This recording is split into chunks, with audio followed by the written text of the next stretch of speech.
कल हमने क्या क्या किया, हमने कल मेनली लीडरशिप को लेकिन हाँ, एक एजुकेशनल लीडरशिप क्या है, उसकी क्या रोल्स एंड रिस्पॉन्सिबिलिटीज होती हैं, किस तरह से एक एजुकेशन लीडर जो है वो इम्पैक्ट डालता है, डायरेक्ट और इनडायरेक्ट इम्पैक्ट उसका होता है स्टूडेंट्स की लर्निंग और डेवलपमेंट के अंदर। तो इन्हीं सारी बातों पे कल हमने बात की। इन सारी चीजों को हमने कल थोड़ा सा एक्सप्लोर करने की कोशिश की और हमने ये देखने की कोशिश की कि 21st सेंचुरी जो हमारी चल रही है, हमारे बच्चे जो इस वक्त जनरेशन अल्फा के बच्चे हैं, जो 2010 ऑनवर्ड्स इनकी अब पैदाइश है, ये बच्चे likely to be in 22nd century, जो हमारी 22nd सेंचुरी आने वाली है। तो अभी के चैलेंजेस से हम अभी तक ओवरकम नहीं कर पाए हैं, बहुत सारी चीजें अभी हमारे लिए एक क्वेश्चन मार्क है। तो हम किस तरह से इन बच्चों को तैयार कर रहे होंगे 22nd सेंचुरी, जो कि एआई की सेंचुरी है, जिसमें कंप्लीटली दुनिया का एक दूसरा रुख सामने आने वाला है, उसके लिए हम कैसे इनको प्रिपेयर कर रहे होंगे to prepare our students for for the next level. First we have to prepare ourselves. तो हमें वो तमाम स्किल्स जो कि एक 21st सेंचुरी लीडर के अंदर चाहिए, उन स्किल्स को अपने आप में अपग्रेड करना पड़ेगा। और कल किसी ने बड़ी मजे की बात की कि अनलर्न और रीलर्न वाला जो कॉन्सेप्ट है वो बहुत जरूरी है। जब तक हम पुरानी चीजों को अनलर्न नहीं करते और नई चीजें रीलर्न नहीं करते, तब तक हम आगे नहीं बढ़ पा रहे होते। यही सब शायद हमें as a 21st century leader करना है। फिर हमने बात ये भी की थी कि इक्विटी का क्या रिलेशनशिप है with the quality of school. इसके ऊपर हमने काफी सारी कल बात की और मुझे बड़ा अच्छा लगा कि इसके ऊपर क्वेश्चंस भी आए और कुछ लोगों ने इसको अपने एक्सपीरियंसेस भी इसके साथ शेयर किए कि इक्विटी किस तरह से क्वालिटी को इम्पैक्ट करती है। जब तक हम इंडिविजुअल नीड को केटर नहीं कर रहे होते, हम उसकी स्पेसिफिक रिक्वायरमेंट को मीट नहीं कर रहे होते किसी बच्चे की, तो हम क्वालिटी को इंश्योर नहीं कर पा रहे होते, हम क्वालिटी के ऊपर काम नहीं कर पा रहे होते, हम ये नहीं कह रहे होते कि हम भी बेस्ट दे रहे हैं बच्चों को। अपनी इस डिस्कशन को आगे बढ़ाते हुए अगर आज के मैं ऑब्जेक्टिव्स आपके साथ शेयर करूं तो ओके। तो आज हम मेनली बात ये कर रहे हैं कि हमारा जो क्या प्रोसेस है एजुकेशनल प्लानिंग का। बिकॉज हमने कल ये बात तो की कि एजुकेशन लीडर वो होता है जो कि प्लान करता है, एजुकेशन लीडर वो है जो मॉनिटर करता है चीज़ों को, जो इंश्योर करता है कि जो डिजायर्ड आउटकम्स हैं वो मीट हो रहे हों। हमने कल ये सारी बात की। तो अब हम ये से देखने जा रहे हैं कि एजुकेशनल प्लानिंग का प्रोसेस क्या है और किस तरह से एजुकेशनल प्लानिंग जो है वो इंस्टीट्यूशनलाइजेशन की तरफ जाती है। जब उसको हम इम्प्लीमेंट करते हैं तो उसका क्या इम्पैक्ट आ रहा होता है एक इंस्टीट्यूशन के अंदर। फर्दर मोर हम ये बात करेंगे कि किसी भी ऑर्गेनाइजेशन के लिए पॉलिसी डेवलपमेंट का क्या रोल है, क्यों रिक्वायर्ड है पॉलिसी बनाना, और कौन कौन से प्रोसेसेस हैं जिनके साथ हम पॉलिसीज बनाते हैं, टाइप्स कौन सी होती हैं पॉलिसीज की जो कि हमें रिक्वायर्ड होती हैं अपने स्कूल के अंदर, किस तरह की पॉलिसीज चाहिए। और फिर जब हम पॉलिसी बनाते हैं फिर हम ये भी डिस्कवर करने की कोशिश करेंगे कि डिफरेंट मॉडल्स ऑर्गेनाइजेशनल स्ट्रक्चर्स होते हैं, क्या हायरार्की होती है, रिपोर्टिंग लाइन क्या होती है, रोल्स एंड रिस्पॉन्सिबिलिटीज किस तरह से उस रिपोर्टिंग लाइन के अंदर डिवाइड हुई हुई होती है लोगों की।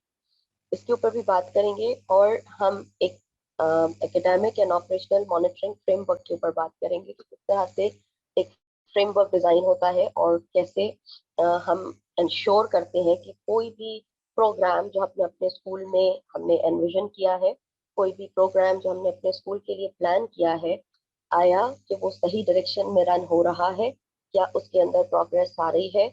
तो उसके लिए बहुत जरूरी हो जाता है कि हम एक मॉनिटरिंग प्लान डेवलप कर रहे हो जिसके साथ हम रेगुलर फॉलोअप्स की को ले रहे हों।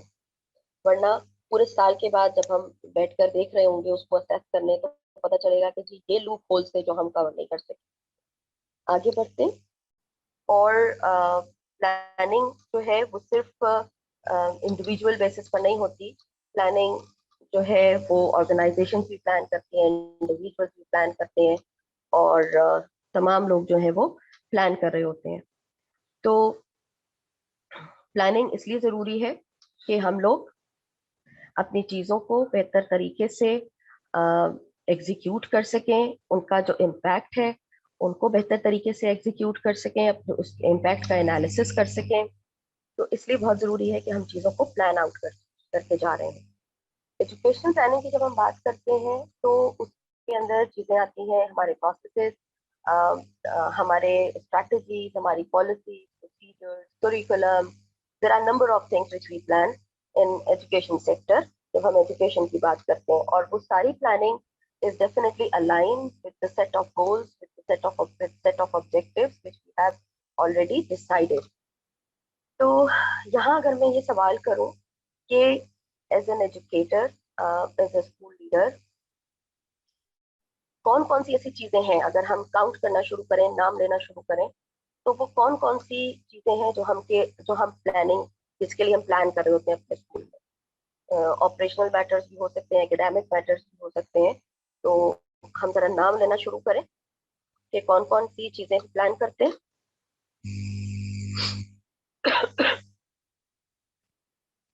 Who's going to be first? Raise your hand, please. जी कमर साहब। मैं एक्सपेक्ट कर रही थी आपका हाथ आएगा भी। चले जी, और कौन है हमारे साथ? Thank you very much, and Assalamu alaikum, and Assalamu alaikum वालेकुम everyone. अस्सलाम जी, वालेकुम अस्सलाम। I am very happy to find this one that actually my master's is in educational planning and management that I did in 2006. Okay, जबरदस्त। So basically, I was looking very critically at the definition that we have shared related to planning and educational planning. So I have found that perhaps there is something that was missing in this one according to me, and that was about resources and time. When we have limited time बिल्कुल and we have limited resources, and we have to chalk out certain strategies by looking at time and resources. And we know that there are the three types of resources: men, money, material. So जी, all those things are with us, and now on the basis of all those things, we have to plan our things. Knowing the बिल्कुल basis of ऐसा ही। that, we have to plan actually. As the hmm, head of the institution, I am the academic and the administrative head of a school. So all the things which are related to जबरदस्त। teaching learning process and all the things that are related to management side. If we talk about hmm, management, we can consider this hmm, one the preparation of timetable. Then we are to think about the preparation of budget. Then the management of the resources, management of people, financial resources, etc., etc. Then we are to बिल्कुल। also talk about certain meetings with the parents, certain meetings with all the stakeholders that are there. We are to hmm, plan certain events in the school. We are to plan a celebration of the national holidays, etc., and all the hmm, social gathering in the school like Eid party, etc., etc. And we are, बिल्कुल। if we are going to talk about educational side, first of all, we are to think about the devising of the scheme of studies, what we have with us. And then we are to hmm, plan the what sort of responsibilities are to be given to the teachers. And then we have to hmm, plan the curriculum, the coverage of the curriculum, and then the monitoring of the classes, whether teachers are teaching or not, they are sitting over there, they are talking, etc., etc. So all these are the hmm, activities that are planned well ahead before the start of the educational program or instructional program. And this is all from my side. बिल्कुल ठीक, बिल्कुल सही कहा आपने। यहाँ हमारे पास कुछ messages भी आए हैं। सनोबर कहती हैं कि हमें एकेडमिक ईयर प्लान करना पड़ता है। फातिमा इज सेइंग कि टीचिंग टीचिंग को हमें प्लान करना पड़ता है, विच मीन शायद लेसन प्लानिंग, और ये किस तरह से हम क्लास के अंदर लेसन को डिलीवर करें as an individual, as a teacher, हमें उसको प्लान करना पड़ता है। We plan strategies to overcome certain challenges which are there in the school. हम यकीनन strategies भी plan करते हैं, सादिया ये बात कह रही हैं। और इसके अलावा भी हमारे पास किसी ने हाथ रेस किया था, और वो कौन है? अस्सलाम वालेकुम। सादिया, वालेकुम अस्सलाम अस्सलाम। वालेकुम मैम, दिस इज सनोबर बात कर रही हूँ। Sanobar ji, Sanobar. Right, okay. Planning के हवाले से अगर हम बात करते हैं, स्पेशली अगर हम एजुकेशनल प्लानिंग की बात करते हैं, तो स्टेप बाय हम्म, स्टेप हमारे पास बहुत सारी ऐसे मैटर्स आते हैं जिनको हमें प्लान करना होता है। जैसा कि अभी कमर साहब ने भी काफी सारी चीजों की तरफ इन्होंने हवाला दिया, उसमें हमारे पास अगर हम देखें तो बजटिंग भी हमारा प्लान है, हम उसको ले सकते हैं। बिल्कुल अपार्ट फाइनेंशियल फ्रॉम प्लान है। दैट, बिल्कुल अपार्ट फ्रॉम दैट हमने जो है ह्यूमन रिसोर्स को भी हमने यहाँ पे उसके लिए जो उसकी हम्म। मैनेजमेंट होती है उसकी प्लानिंग की तरफ हमने जाना है। और हम्म। इसके अलावा जो हमारे पास एकेडमिक केयर, अगर मैं एकेडमिकली यहाँ पर इन्वॉल्व मतलब इन्वॉल्वमेंट की बात करती हूँ तो एकेडमिक केयर है हमारे पास, मुख्तलिफ इवेंट्स हैं, एयर एंड एक्टिविटीज हैं हमारे पास सारी, लेसन प्लानिंग हमारे पास हम्म। सबसे इम्पोर्टेंट फैक्टर होता है। और इसके हम्म। अलावा अगर हम ये तो हो गया हमारे एक साल की मतलब प्लानिंग के मुख्तलिफ स्टेप। समटाइम ऐसा हम्म। भी होता है कि हमें लॉन्ग टर्म प्लानिंग की तरफ जाना पड़ता है कि 3 साल की हमने अपने स्कूल की प्लानिंग की कि जी 3 साल के अंदर मेरा स्कूल इस लेवल से यहाँ पे खड़ा होगा, आफ्टर 5 years मेरा स्कूल इस बिल्कुल। लेवल पे पहुंच जाएगा। तो स्टेप बाय स्टेप ये जो हम प्लानिंग कर रहे होते हैं, आई सजेस्ट कि ये हम्म। सारी की सारी जो प्लानिंग है ये बहुत इंपॉर्टेंट होती है। तो एजुकेशनल प्लानिंग बिल्कुल। अगर इसको लिया जाए तो इट्स अ वास्ट टॉपिक, इसके ऊपर मींस हर तरह की चीजें इसमें आ सकती है। इसमें इन्वायरमेंटल प्लानिंग आ सकती है कि आपने बिल्कुल जो ऐसे भी ही है। सोशल एनवायरनमेंट को हम्म। आपने किस तरह से मैनेज करना है, आप एक सोसाइटी में जो आपका एक इंटरेक्शन है, जो एक इम्पैक्ट आपका सोसाइटी को जा रहा है, पेरेंट्स मैनेजमेंट को अगर हमने तो उसके लिए भी हमने डेफिनेटली मैनेजमेंट के लिए हमने प्लानिंग की जरूरत है बेसिकली। ये सारी चीजें हमने मैनेज करनी है, बिल्कुल बट ऐसे एट ही। The back there is a planning for managing all this things. Hmm. That's बिल्कुल इट। सही, बिल्कुल सही सनोवर, आपकी बात, थैंक यू वेरी मच। आपने ह्यूमन रिसोर्स के ऊपर पॉइंट आउट किया। मैं अगली बात यही कहने लगी थी कि हम एचआर भी प्लान करते हैं, हम स्टाफिंग प्लान करते हैं। हम जब अपनी चीजों को देखते हैं कि भाई हमारी क्लासेस बढ़ रही हैं, हमारे टीचर्स की क्या रिक्वायरमेंट होगी, किस लेवल के, ग्रेड लेवल के टीचर हमने रिक्वायर्ड है, उसकी क्या क्वालिफिकेशन होनी चाहिए। There are number of things जो हम प्लान कर रहे होते हैं। साजिद साहब ने भी हाथ उठाया है और कमर साहब की बात हो गई है। साजिद साहब का भी पॉइंट ऑफ व्यू ले लेते हैं। जी साजिद, आप क्या कह रहे हैं? Thank you. माशाल्लाह, दोनों ने तो बहुत सी एरियाज उसमें कवर कर ली है। मैं इसमें ऐड करूंगा teaching and learning, curriculum, hmm. Assessment and hmm. Evaluation, curricular activities, को बिल्कुल। Curricular activities, hmm. Professional hmm. Development of staff. और अगर हम्म। हम उनके हम्म। इंडिविजुअल डेवलपमेंट प्लान बनाते हैं, हम्म। विजन मिशन के साथ चीजें अलाइन है या नहीं है, हम उसको हम्म। देखते हैं, प्लान करते हैं। और पेरेंट्स ट्रेनिंग जो बिल्कुल। है हम उनको प्लान करते हैं पेरेंटिंग के ऊपर। और लॉन्ग टर्म और शॉर्ट टर्म बिल्कुल। का तो मिशन ओबर ने बता दिया कि हम लॉन्ग टर्म प्लानिंग और शॉर्ट टर्म प्लानिंग दोनों को इसके लिए क्या करें। और इसके साथ हमें एक चीज और प्लान करनी चाहिए कि इन केस कुछ सर्टन इमरजेंसीज आ जाए, उसके अगेंस्ट बिल्कुल। हम मतलब क्या करेंगे। इमरजेंसीज अगर आ जाए उसको भी प्लान करना चाहिए। अगर नॉर्मल सिचुएशन नहीं है तो ऐसे सर्कमस्टांसेस हम्म। में हमें क्या करना चाहिए। बिल्कुल सही बात है, थैंक आपकी बात बिल्कुल सही। पेरेंट्स की बात आपने की, बहुत जबरदस्त। क्राइसिस मैनेजमेंट की बात की आपने, बहुत जबरदस्त। आमना ने भी टीचिंग एंड लर्निंग और टीचर्स ट्रेनिंग के ऊपर कमेंट किया चैट बॉक्स में हमें। तो बिल्कुल सही आपने कहा कि कहने को एक स्कूल हमारा है छोटा सा, बट उस स्कूल के अंदर हमारी इतनी सारी एक्टिविटीज हो रही होती हैं, इतनी सारी चीजें हो रही होती हैं, और वो हर एक activity, a single activity, even a single small activity के स्कूल के बेल टाइमिंग्स क्या होंगे वो तक प्लान हो रहे होते हैं। एक छोटी सी एक्टिविटी है कि बच्चे जब आएंगे तो एंटर कैसे होंगे और वापस जाएंगे तो कहाँ से वापस निकल रहे होंगे। इवन ये छोटे छोटे स्टेप्स भी जो है वो प्लानिंग रिक्वायर्ड करते हैं। अदरवाइज जब हमारे पास बहुत सारे बच्चे एक साथ होते हैं तो हम भी, हमारे पास केओस होता है। तो इवन इतना भी हम प्लान कर रहे होते हैं कि कहाँ से एंटर होना है और कहाँ से बच्चों ने किस तरह से बाहर निकलना है, ताकि हमारे चीजें बेहतर तरीके से जा सके। आगे बढ़ाऊं, अगर मैं किसी और को बात करनी है तो हम थोड़ा सा इसके प्रोसेसेस को देख लेते हैं। प्लानिंग के प्रोसेस पे हम पहुंचते कैसे हैं? जब हम ये कह रहे हैं कि प्लानिंग जरूरी है और हर एक स्टेप की जरूरी है, तो प्लानिंग के प्रोसेस पे हम कैसे पहुंचते हैं? सबसे पहले तो हमें यही देखना पड़ता है कि हम चाहते क्या हैं, किस चीज के लिए प्लान करना चाह रहे हैं। प्रोबेबली हम उसके लिए कुछ सर्वेस करते हैं, प्रोबेबली हम डिस्कशंस करते हैं, हम साथ बैठते हैं और सोचते हैं कि इस काम को कैसे किया जाए।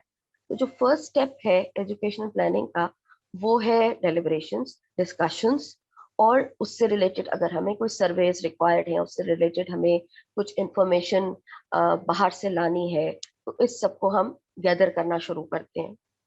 फिर हमारा जो दूसरा स्टेप आ जाता है वो ये आ जाता है कि हम, हमारा गोल क्या है, हमारे ऑब्जेक्टिव्स क्या है, हम किस चीज के लिए क्यों प्लानिंग कर रहे हैं। अगर इस बात को हम लेके चलें, पहले पॉइंट को अगर हम लेकर चलें कि हम सर्वेज या डेलिब्रेशंस कर रहे हैं, सपोज एक स्कूल को हम कहते हैं कि हम चाहते हैं कि हमारे स्कूल में हम रीडिंग के लिए एक प्रोग्राम लॉन्च करना चाह रहे हैं, ठीक है। अब रीडिंग का प्रोग्राम अगर हम लॉन्च करना चाह रहे हैं, तो उसके लिए जो सबसे पहली बात ये है कि ये रीडिंग का प्रोग्राम जो है वो क्यों लॉन्च करना चाह रहे हैं, कोई हमारे पास इसकी बेसिस है। वो बेसिस जब डिस्कशंस हम कर रहे होते हैं तो प्रॉबेबली हमारे रिजल्ट्स में से निकल के आ रही होंगी कि बच्चों के जो है वो रिजल्ट्स उस तरह से नहीं आ रहे हैं जिससे हमने जब असेस किया तो पता चला कि उनकी रीडिंग जो है वो वीक है। और हो सकता है कि जब हम क्लासरूम ऑब्जर्वेशंस लेते हैं तो हमें अंदाजा होता है। और एक और सोर्स भी हम कह सकते हैं कि जब हमने देखा कि बच्चे आपस में बातचीत कर रहे होते हैं तो हमें अंदाजा होता है कि उनकी लैंग्वेज स्किल जो है वो उतनी अप्रोप्रिएट नहीं है, जो जाहिर कर रही होती है कि कहीं ना कहीं उनके पास वोकैबुलरी की कमी है और उनके पास उसकी प्रैक्टिस की कमी है। तो कई सारे सोर्सेस को देखकर उस पर डिस्कशन करके और हम ये डिसाइड करते हैं कि जी हमें एक प्रोग्राम जो है वो लॉन्च करना है, रीडिंग रीडिंग प्रोग्राम और लैंग्वेज प्रोफिशिएंसी प्रोग्राम।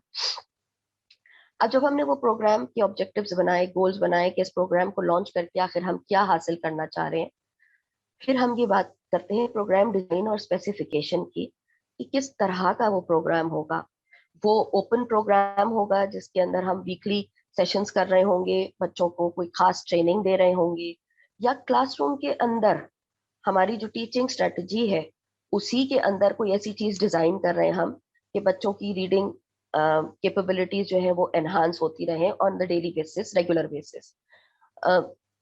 ये भी मुमकिन है कि हम एक कोलैबोरेटिव टाइप मॉडल जो है वो डिजाइन करें कि कुछ चीजें हम क्लास के अंदर कर रहे हैं, कुछ चीजें बच्चों की लैंग्वेज प्रोफिशिएंसी के लिए हम कोई वीकली ट्रेनिंग, उनकी वीकली उनका प्रोग्राम अरेंज कर रहे हैं। और हो सकता है कि इसी के साथ साथ हम ये कहें कि उनकी प्रेजेंटेशन स्किल्स और उनकी लैंग्वेज स्किल्स को मजीद एनहांस करने के लिए हम फोर्टनाइटली, मंथ या बाय मंथली इवेंट भी प्लान कर रहे हों। तो हम प्रोग्राम का डिजाइन और स्पेसिफिकेशन जो है उसको फाइनल कर रहे होंगे कि हम किन किन किन तरह से इस प्रोसेस को मुकम्मल कर सकेंगे। रीडिंग का जो हमारा टारगेट है, ये प्रोग्राम जो हम लॉन्च कर रहे हैं उसकी प्लानिंग कर रहे हैं। इसी को जब हम आगे लेके जाते हैं फिर प्रोग्राम प्रोविजन आ जाता है, कब से शुरू कर रहे हैं, कब कितने टाइम के लिए शुरू कर रहे हैं, क्या होगा इसके अंदर। अब ये चीज शुरू हो गई, हमने डिसाइड कर लिया, फिर बात आ जाती है इम्प्लीमेंटेशन एंड कंट्रोल की। अब कैसे इंश्योर करेंगे कि इम्प्लीमेंट हो रहा है या नहीं आ रहा, कैसे कंट्रोल करेंगे ये सारी चीजों को। There are number of ways. अगर हम कहते हैं कि जी हमने क्लासरूम के अंदर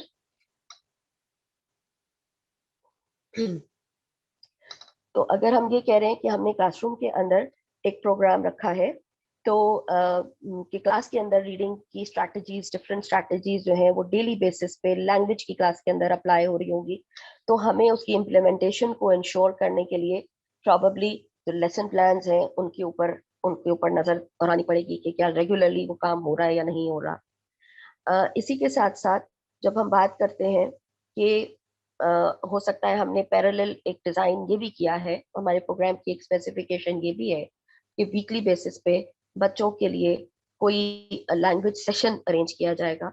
तो वो क्या लैंग्वेज सेशन है उसका एक अलग लेआउट बन रहा होगा, फिर उस लेआउट की हम इम्प्लीमेंटेशन देख रहे होंगे, उस लेआउट को हम फिर आकर देख रहे होंगे कि बच्चे जो है आया कि वो प्रोग्राम कंडक्ट हो रहा है, आया कि रेगुलरली जो वीकली सेशंस हैं उनका क्या आउटकम आ रहा है। फिर इसी तरह से अगर हमने बाय मंथली या कोई एक हमने रखा है कि बच्चों की के स्किल्स को हम कितना ऊपर गया है उस बेसलाइन से असेस कर रहे होंगे, तो हम बाय मंथली उसको चेक कर रहे होंगे, उसके लिए पूरी प्रोसीजर जो है वो डिफाइन हो रहा होगा। तो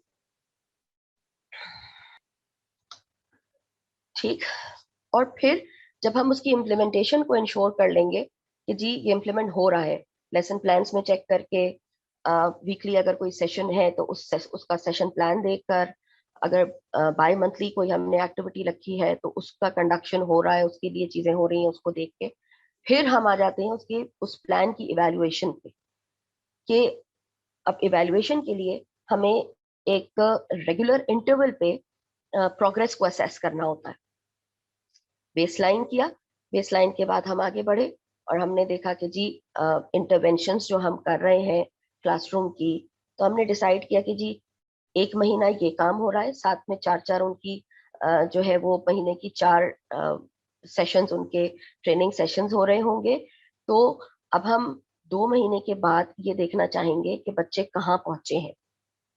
तो हम एक इंटरवल सेट कर रहे होते हैं इवैल्यूएशन के लिए कि कितना प्रोग्रेस आ रहा है। प्रोबेबली हम ये कहते हैं कि ये जो 3 इंटरवेंशंस हैं, ये तीनों इंटरवेंशंस हो जाएंगी और फिर हम देखेंगे कि बच्चा कहाँ कहाँ पर स्टैंड करता है।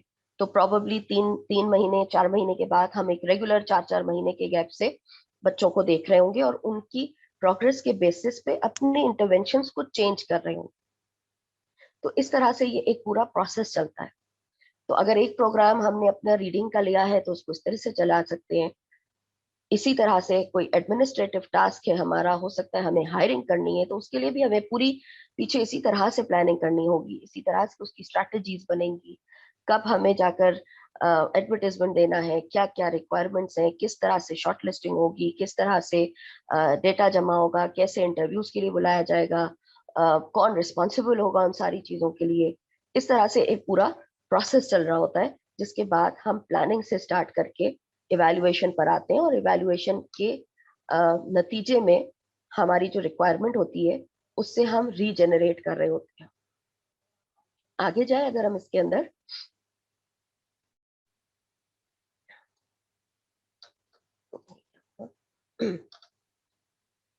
जी कैरेक्टरिस्टिक्स क्या है हमारे पास एजुकेशनल प्लानिंग की। जो सबसे पहली बात हम करते हैं वो हम करते हैं प्रेमिसी ऑफ प्लानिंग। प्लानिंग अगर हम कहें तो वो सिर्फ किसी ये की है कि प्लानिंग सिर्फ किसी का काम नहीं है, प्लानिंग हर लेवल पर हो रही होती है। जैसे कि अभी किसी ने कहा हम टीचिंग प्लान कर रहे होते हैं, हम क्लास के अंदर क्या करने जा रहे हैं वो प्लान कर रहे होते हैं। जो स्कूल हेड है वो प्लान कर रहा होता है कि कौन कौन सी किस किस टाइम पे किस जगह हो रही होंगी। कोऑर्डिनेटर्स अपने लेवल की चीजें प्लान कर रहे होते हैं। स्कूल डायरेक्टर जो है उसको रिसोर्सेज की प्लानिंग करनी है, बजट की प्लानिंग करनी है, जो काम क्लास के अंदर होने जा रहा है उसके पीछे कितना बजट चाहिए, उसके साथ क्या रिसोर्सेज चाहिए। तो जो एक मैनेजर है, जो डायरेक्टर है, जो ओनर ऑफ द स्कूल है, वो भी प्लान कर रहा होता है। तो प्लानिंग जो है उसके लिए हर एक इंडिविजुअल प्लानिंग का पार्ट होता है और अपने अपने लेवल पे प्लानिंग कर रहा होता है। अगर हम ये बात करें, प्लानिंग डिपार्टमेंट वाइज हो रही होती है, अक्रॉस हो रही होती है, अकेली अकेली प्लानिंग नहीं होती। जब हम कह रहे हैं कि प्लानिंग इज परवेसिव, तो ऐसा नहीं है कि एक इंडिविजुअल प्लान कर रहा है, उसका लिंक है दूसरे डिपार्टमेंट के साथ। सपोज अगर टीचिंग एंड लर्निंग प्लान हो रही है तो उसके लिए ह्यूमन रिसोर्स डिपार्टमेंट जो है या ह्यूमन रिसोर्स जो है वो उसके साथ प्लानिंग, जो भी रिस्पॉन्सिबल बंदा है जो हायरिंग करेगा उसकी प्लानिंग उसके साथ चलती है। एडमिनिस्ट्रेटिव के लोग साथ होते हैं, बिकॉज अगर हम ये देख रहे हैं कि हमारी क्लासेस 2 एक्सपैंड हो रही हैं, 2 नई क्लासेस हम इंट्रोड्यूस करा रहे हैं अपने स्कूल में, तो अब उन 2 नई क्लासेस के लिए कितने बच्चे आ रहे हैं, उन बच्चों के लिए हमें उन सब्जेक्ट्स पढ़ाने के लिए कितने टीचर्स रिक्वायर्ड होंगे। तो ये इंटर डिपार्टमेंटल एक्टिविटी होती है जो एक डिपार्टमेंट से दूसरे डिपार्टमेंट के अंदर लिंक होती है। फाइनेंशियल्स और बजट्स का काम आएगा यहाँ पर, ये हायरिंग हो रही है, कितने मजीद हमें टीचर्स की सैलरी के लिए बजट रिक्वायर्ड होगा, वो बजट जनरेट कहाँ से हो रहा होगा। इस टीचर की सैलरी के लिए एटलीस्ट मुझे इतने एडमिशन्स चाहिए होंगे ताकि मैं ये सैलरी जो है वो निकाल सकूं टीचर्स की। तो ये सारी चीजें हमारी प्लानिंग के अंदर आती है। मिशन ओरिएंटेड, हमेशा प्लानिंग का कैरेक्टरिस्टिक ये है कि अगर हमारा टारगेट नहीं होगा, अगर हमारे पास मिशन नहीं होगा, अगर हमारे पास गोल नहीं है कि हम किस लिए कर रहे हैं प्लानिंग, तो हमारी प्लानिंग का कोई मकसद नहीं रह जाता। और प्लानिंग का फ्यूचर ओरिएंटेड होना बहुत जरूरी है। गोल तो है हमारा, लेकिन जब हम प्लान कर रहे हैं तो क्या हम पास्ट को कंसिडर कर रहे हैं, जो हमारे प्रीवियस ट्रेंड है उनको कंसिडर करते हुए, जो हमारा लेटेस्ट प्रेजेंट एक्सपीरियंस है उनके साथ मैच करते हुए, कंपेयर करते हुए हम फ्यूचर को प्लान करें। अगर मैं इसकी एग्जांपल दूं, बहुत अच्छे से हम अगर एडमिशन्स को लेते हैं, अक्सर स्कूल्स में हम देखते हैं कि एडमिशन कैंपेन शुरू हो जाती है, और एडमिशन कैंपेन जब स्टार्ट होती है, जी इस साल मुझे जो है वो 25 बच्चों का मैं एडमिशन ले सकती हूँ। क्यों ले सकती हूँ? 25 बच्चे मैं क्लास 5 में इसलिए ले सकती हूँ कि वो मेरे 25 बच्चे 6 में चले गए, और क्लास 4 में मैं जो है वो सिर्फ 20 बच्चे ले, मेरे 4 के 5 बच्चे रिटेन हो गए हैं और 20 आगे गए। लेकिन मैं ये नहीं देख रही होती कि मेरे पास कितने ड्रॉप आउट्स भी तो हुए थ्रू आउट। अगर मैं सिर्फ ये फोकस करती हूँ कि मेरा करंट सिचुएशन ये है कि मेरे पास इतने बच्चे पास आउट होके दूसरी क्लास में ले गए और पीछे से इतने बच्चे आए हैं, तो through out the academic year मेरे पास ड्रॉप आउट्स भी तो हुए हैं। तो मुझे एडमिशन्स को प्लान करते हुए ये बात देखनी पड़ेगी कि इस साल ड्रॉप आउट्स कितने हुए, पिछले साल मेरे एडमिशन के ट्रेंड्स क्या रहे हैं। मेरे पास ये देखना पड़ेगा कि मेरे पास अगर हर साल 12 से 15 ड्रॉप आउट्स मुख्तलिफ मंथ्स में होते हैं, साल के मुख्तलिफ टाइम पे 12 से 15 ड्रॉप आउट्स हो जाते हैं, तो जब मैं अपना नेक्स्ट प्लान कर रही होंगी तो मुझे ये एक एडिशनल बच्चे की रिक्वायरमेंट रखनी पड़ेगी कि अगर with in the academic year मेरा 10-12 बच्चे चले जाते हैं, मेरा ट्रेंड ये बता रहा है कि 10-12 बच्चे चले जाते हैं, तो with in the academic year अगर मेरे 10-12 बच्चे चले जाते हैं, तो वो जो फी मुझे वहां से मिल रही है, जिससे मैं अपने एक्सपेंसेस जनरेट कर रही हूँ,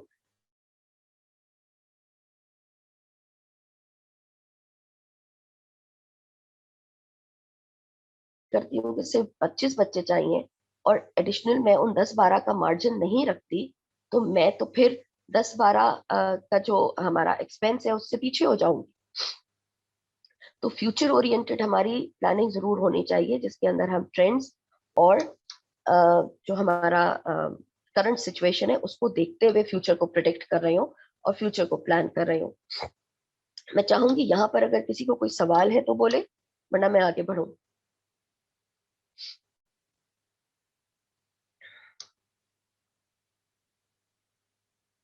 अच्छा जी,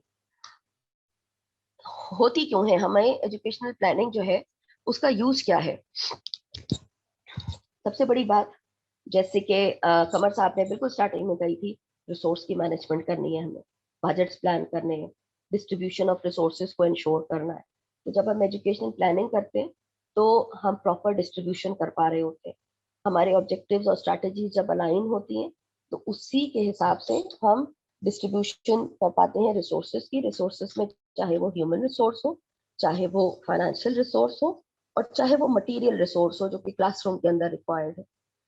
एजुकेशनल प्लानिंग हमें हेल्प कर रही होती है हमारे डिसीजंस लेने में, कि अगर मैं ये चाह रही हूँ कि आज मैं मेरा स्कूल जो है वो 5 ग्रेड तक है, क्लास 5 तक है, और मैं ये चाहती हूँ कि मेरा स्कूल एक्सपैंड करे और मैं कल क्लास 6 और 7 जो है अगले साल इंट्रोड्यूस करूँ, तो उसके लिए मुझे सबसे पहले अपना ऑब्जेक्टिव डिफाइन चाहिए। मेरी प्लानिंग में ये सारी चीजें होनी चाहिए कि मुझे कितने रिसोर्सेज चाहिए होंगे, अगली क्लासेस के लिए मुझे फर्नीचर चाहिए, 2 क्लासेस अगर मेरे पास रूम्स अवेलेबल नहीं है तो मुझे कंस्ट्रक्शन करवानी है, उसका एक अलग बजट स्टार्ट हो जाएगा कि मुझे कंस्ट्रक्शन करवानी है तो उसके लिए मुझे क्या रिसोर्स चाहिए।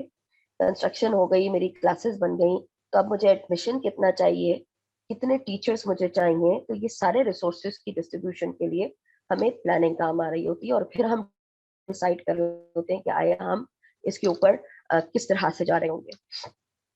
यही बात यहाँ पर भी हम बात कर रहे हैं कि रिसोर्सेज की प्रोविजन, एफिशिएंसी और एफिकेसी जो हमारी है, हम कम वक्त में कम बजट में बेहतर काम कर सकते हैं अगर हम प्लान्ड हैं। अगर हम प्लान नहीं है और हम फोर्सी नहीं कर रहे चीजों को, तो फिर हम जैसे जैसे चीजें आ रही, हमारा जो हमारा स्ट्रैटेजी होगी वो रिएक्टिव होगी, प्रोएक्टिव नहीं होगी। प्रॉब्लम आया हमने उसका सोल्यूशन निकाला, फिर प्रॉब्लम आया हमने उसका सोल्यूशन निकाला, ना कि, और उसमें क्या होगा, हमारा टाइम भी ज्यादा लग रहा होगा, हमारे रिसोर्सेज भी, पैसा भी ज्यादा लग रहा होगा, क्योंकि हम इमरजेंसी के अंदर स्टेप्स ले रहे होंगे। एडमिनिस्ट्रेटिव डिसीजंस हमारे बहुत लूज होंगे उस वक्त, क्योंकि हमारे पास किसी भी चीज का डिसीजन लेने के लिए बैकग्राउंड नहीं है, ट्रेंड्स नहीं है कि किस बेसिस पर हम डिसीजन ले रहे हैं। हमारे पास ऑप्शंस कम होंगे। जब हम प्रोएक्टिव होते हैं तो हमारे पास ऑप्शंस होते हैं कि जी मेरी सपोज ये क्लास आने वाली है अगले साल, मुझे 4 नए टीचर्स हायर करने हैं, मेरे पास अभी पूरा साल पड़ा है। 4 नए टीचर्स हायर करने के लिए मैं दी बेस्ट निकाल सकती हूँ और अच्छे से अच्छा मैं इंटरव्यू करके शॉर्टलिस्ट कर सकती हूँ अपने बच्चों के लिए। लेकिन अगर यही काम मैं बिल्कुल एंड मोमेंट पे कर रही हूँ, मैं प्रोएक्टिव नहीं हूँ, मैंने प्लान नहीं किया और मुझे लगा कि ओहो बहुत सारे एडमिशन इस साल 7th में आ रहे हैं, मैं 7th भी स्टार्ट कर देती हूँ। अब मेरे पास जो भी फर्स्ट अवेलेबल रिसोर्स होगा मैं उसे हायर कर रही हूँ, क्योंकि मुझे अपनी क्लास रन करनी है। तो मेरे पास बहुत क्लियर चॉइसेस नहीं होंगे, मेरे रिसोर्सेज भी उसी तरह से जाया हो रहे होंगे। तो बहुत जरूरी हमारे पास हो जाता है कि हम एजुकेशनल प्लानिंग बहुत सोच समझ के, planning is always detailed and systematic. जब तक हम बारीक बीनी से हम प्लानिंग के अंदर जितना टाइम लगाएंगे उतना ज्यादा टाइम सेव करेंगे एग्जीक्यूशन में। प्लानिंग में हम जितना सिस्टमैटिक जाएंगे हम उतना ही ज्यादा एग्जीक्यूशन के टाइम पे अपने फाइनेंशियल्स और अपने एफर्ट्स को सेव कर रहे होंगे। तो प्लानिंग को हम जितना क्लियर बनाएंगे हमारे डिसीजंस बहुत क्लियर होंगे। जब हम उसको एग्जीक्यूट करने जा रहे होंगे हमें पता होगा कि हमें क्या करना है।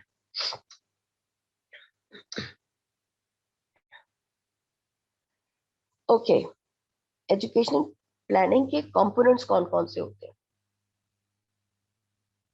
अगर मैं इसको यहाँ पर एक एग्जांपल से शुरू करती हूँ। हम एक सपोज नया स्कूल खोलने जा रहे हैं और हम कह रहे हैं कि हमें हम हमारे पास कुछ पैसे हैं और हमें लगता है कि हम एजुकेशन की फील्ड में इसको इन्वेस्ट कर सकते हैं और हम एक नया स्कूल खोल सकते हैं। थोड़ी बहुत मुझे एजुकेशन की नॉलेज भी है और मैं स्टार्ट करने जा रही हूँ। तो किन किन कंपोनेंट्स के ऊपर जो है वो मुझे ध्यान देना पड़ेगा, इसी एग्जांपल को लेके चलते हैं। मेरा स्टेटस क्या होगा? एजुकेशनल स्टेटस मींस मेरा स्कूल जो मैं खोलने जा रही हूँ, अब प्लानिंग के लिए मुझे क्या क्या चीज देखनी है कि जो मैं स्कूल खोलने जा रही हूँ मैं किस ग्रेड लेवल पे खोलने जा रही हूँ। मैं अभी पहले साल मॉन्टेसरी से डायरेक्ट मैट्रिक तक पूरा स्कूल खोल रही हूँ, या मेरा एजुकेशनल स्टेटस ये है कि मैं अभी मॉन्टेसरी स्कूल खोल रही हूँ और फिर उसके बाद मैं ग्रेजुअली प्राइमरी और फिर उसके बाद मैं सेकेंडरी की तरफ और एलिमेंट्री की तरफ जा रही होंगी। जब मैं ये डिसाइड कर लूंगी कि मेरा एजुकेशनल स्टेटस क्या है, मैं किस लोकेलिटी में जाकर स्कूल खोल रही हूँ, कौन सा एरिया है जिसके अंदर मुझे जाकर स्कूल खोलना है, तब मैं ये देख रही होंगी। अच्छा, इसी के साथ साथ एजुकेशनल मॉडल भी डिसाइड करना होगा। तब मैं ये देख रही होंगी कि भाई मुझे कितने टीचर्स चाहिए, कितने टीचर्स की रिक्वायरमेंट होगी। अगर मैं एक प्री प्राइमरी स्कूल खोल रही हूँ जिसके अंदर Montessori KG1 KG2 different models हैं हमारे, तो अगर 3 क्लासेस का सेटअप है तो मुझे टीचर्स की कितनी रिक्वायरमेंट है। उस 3 क्लासेस के सेटअप के लिए मुझे फाइनेंशियल्स कितने चाहिए, क्योंकि जब 3 क्लासेस का मैं सेटअप करने जा रही हूँ तो मुझे वो बिल्डिंग चाहिए जिसमें वो 3 क्लासेस हो। उसके बाद मुझे साथ साथ उस बिल्डिंग 3 क्लासेस वो हो जिसमें एक प्रिंसिपल का रूम हो, जिसमें कुछ ऐसा प्ले ग्राउंड भी हो। तो मुझे इस किस्म की एक पूरी बिल्डिंग चाहिए। उस बिल्डिंग के अंदर मैंने फर्नीचर डालना है, उसको फर्निश करना है, मुझे उसकी उसकी जो है वो मार्केटिंग करनी है, मुझे टीचर्स की हायरिंग करनी है। तो इन सारे कामों के लिए मुझे फाइनेंस चाहिए, मुझे ऑपरेशनल कॉस्ट निकालनी है। जब हम एक नया स्कूल खोलने जा रहे हैं सपोज, कितने एडमिशन्स मैं लूंगी कि मैं टीचर्स की सैलरी निकाल सकूं, कम से कम मेरे पास इतना एनरोलमेंट आ जाए। अगर पहले साल में मेरे पास उतना रिक्वायर्ड एनरोलमेंट नहीं आया, एडमिशन नहीं आया कि जिससे मैं सैलरीज और ऑपरेशनल कॉस्ट और यूटिलिटीज जो है वो जनरेट कर सकूं, तो मेरा नेक्स्ट प्लान क्या होगा? जब मेरे पास अगर नहीं आया तो फिर मैं मतलब कितने साल तक मैं इसको सस्टेन कर सकती हूँ मेरे पास इस तरह से। तो वो फोरकास्टिंग करनी होगी जिसके बाद हम फाइनेंस फाइनल कर सकेंगे कि हमें कितना बजट चाहिए, फाइनेंस चाहिए, स्कूल बिल्डिंग को डिसाइड कर सकेंगे। फिर करिकुलम डेवलपमेंट, करिकुलम क्या होगा?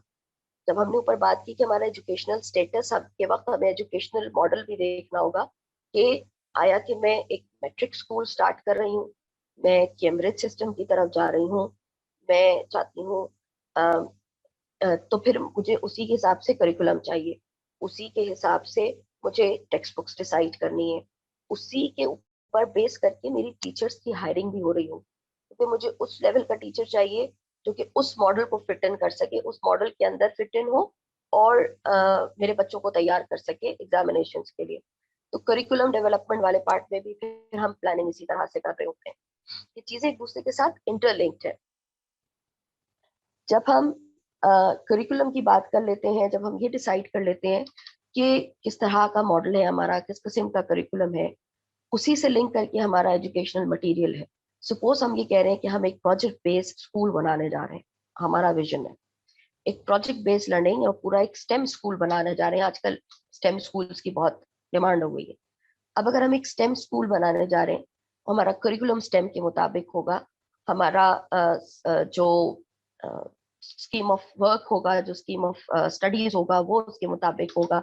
तो उसी से ही रिलेटेड मुझे एजुकेशनल मटेरियल भी डिसाइड करना है। अगर मैं टेक्स्ट बुक्स को उसके अंदर इंक्लूड कर रही हूँ तो वो कौन कौन सी टेक्स्ट बुक्स होंगी, इसकी प्लानिंग आएगी। अगर मैं विदाउट टेक्स्ट बुक्स करिकुलम जो है वो कहती हूँ, तो फिर मुझे किस तरह के रिसोर्सेस अपने स्कूल के अंदर लेकर आने हैं। मुझे provision of smart boards, provision of wifi smart boards in every class, क्योंकि बच्चों को जब हम कह रहे हैं कि एक विदाउट टेक्स्ट बुक्स करिकुलम है, तो उसके पास फिर ये पूरी दुनिया करिकुलम है, फिर वो लिमिट नहीं करता। उसके पास ऐसी लाइब्रेरी हो जिसके अंदर वैरायटी ऑफ बुक्स हो जिससे वो रिसर्च कर सके। उसके पास कंप्यूटर लैब हो, या बहुत अच्छा हो कि उस जो क्लासरूम्स हो सब में स्मार्ट बोर्ड्स हो, उस सब में वाईफाई कनेक्शन हो, उस सब में मल्टीमीडिया मौजूद हो, तो मेरे एजुकेशनल मटेरियल उनके हिसाब से हो जाएंगे। फिर साथ साथ मुझे ये भी प्लान करना है एक्सपेंशन मॉडल। जैसे हमने ऊपर बात की थी एजुकेशन स्टेटस, तो अगर मैं ये डिसाइड कर रही हूँ कि इस वक्त तो मैं सिर्फ प्री प्राइमरी क्लासेस स्टार्ट कर रही हूँ, तो मेरा एक्सपेंशन मॉडल क्या है?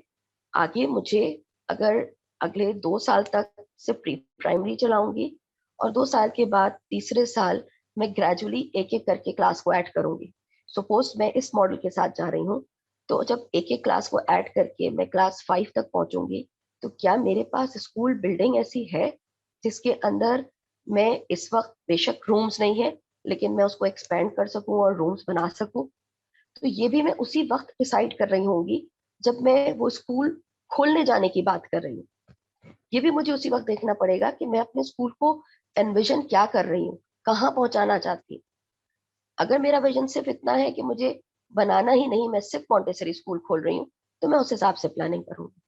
अगर मेरा विजन ये है कि मैं नहीं, अभी मैं मॉन्टेसरी खोल रही हूँ और ग्रेजुअली 1 बाय 1 मैं क्लासेस ऐड करती जाऊंगी, तो डेफिनेटली मुझे जगह सबसे पहले वैसे ही चाहिए होगी, क्योंकि 3 साल के बाद क्या मैं अपना स्कूल रिलोकेट करूंगी? रिलोकेशन का मतलब ये है कि मेरा जितने स्टेक होल्डर्स हैं, क्या वो कंफर्टेबल होंगे किसी और जगह जाने के लिए? इसका मतलब मैं अपने एडमिशन लॉस को फेस करूंगी। फिर मेरे पास से लोग ड्रॉप आउट करेंगे क्योंकि वो कंफर्टेबल प्रोबेबली ना हो जिस नई जगह में जाऊं। क्योंकि इस वक्त मैं ये नहीं देख रही कि वो नई जगह कहाँ है, उस वक्त मैं सिर्फ ये उसको जब मैं आगे जाकर नई जगह पे जाना शुरू करूंगी, प्रोबेबली मुझे विसिनिटी में कोई जगह ही ना मिले, देन फिर तो मैं अपने बच्चे को बाहर लेकर जा रही होंगी और फिर हो सकता है कि पेरेंट्स जो है वो अलाउ ना करें। अगर मैं यहाँ पर भी बात करूं, यहाँ कराची में, मैं नाम नहीं लूंगी, एक स्कूल में एक स्कूल इसी तरह से हमारे पास है, बहुत सालों उन्होंने जो है वो काम किया एक ही विसिनिटी के अंदर, एंड देन दे प्लान कि वो अब एक्सपेंशन करेंगे। और एक्सपेंशन के लिए जाहिर है एक बहुत बड़ी जगह उनको चाहिए थी, और वो शहर से दूर जो साइट का इलाका होता है उस तरफ उन्होंने अपना एक बहुत बड़ा कैंपस बनाया। कैंपस बहुत अच्छा, बहुत बड़ा, एवरी फैसिलिटी वाज देयर। जो बैकलैश आया वो ये आया कि इतनी दूर वो पेरेंट्स जिन्होंने विसिनिटी को देखते हुए वहां एडमिट कराया था, अब वो पेरेंट्स जो है उनके कंसर्न्स थे कि हम इतनी दूर बच्चे को कैसे भेजेंगे। तो जो इनिशियल ईयर्स उनके वहां पर एक्सपेंशन के हुए, उसके अंदर उनको बहुत लॉसेस फेस करने पड़े। तो ये इंपॉर्टेंट है कि जब मैं एजुकेशनल स्टेटस अपना बना रहा हूँ तो मैं बहुत क्लियर हूँ कि मैं स्कूल कहाँ लेके जा रही हूँ, उसी के हिसाब से सारी चीजें नीचे प्लान हो रही हूँ। एक बात यहाँ पर किसी ने अभी पहले की थी कि हमें देखना पड़ता है, कल्चर भी देखना पड़ता है, सोशल जो है वो चीजें भी प्लान करनी पड़ती हैं। ये बिल्कुल वही वाली बात है। हम एक नया स्कूल खोलने जा रहे हैं, पॉलिटिकल सिनेरियो क्या है उस इलाके का जहां हम जा रहे हैं, उसको प्लान करना होगा। हमारे स्कूल की कल्चरल पॉलिसीज क्या होंगी, कुछ एथिक्स और नॉर्म्स हमें स्कूल में बनाने होंगे।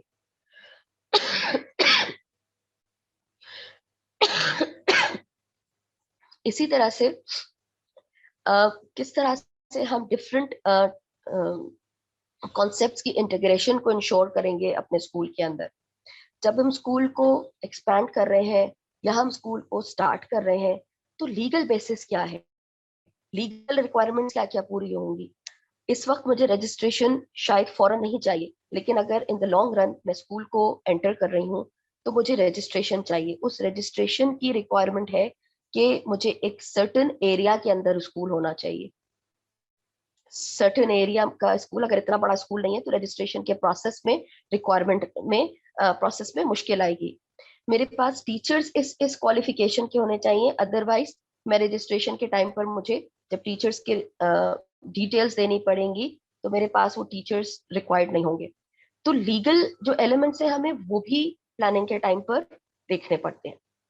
आई होप इसके ऊपर किसी को कोई सवाल है तो मैं यहाँ पर जरूर लेना चाहूंगी सवाल, या कोई कमेंट करना चाहे।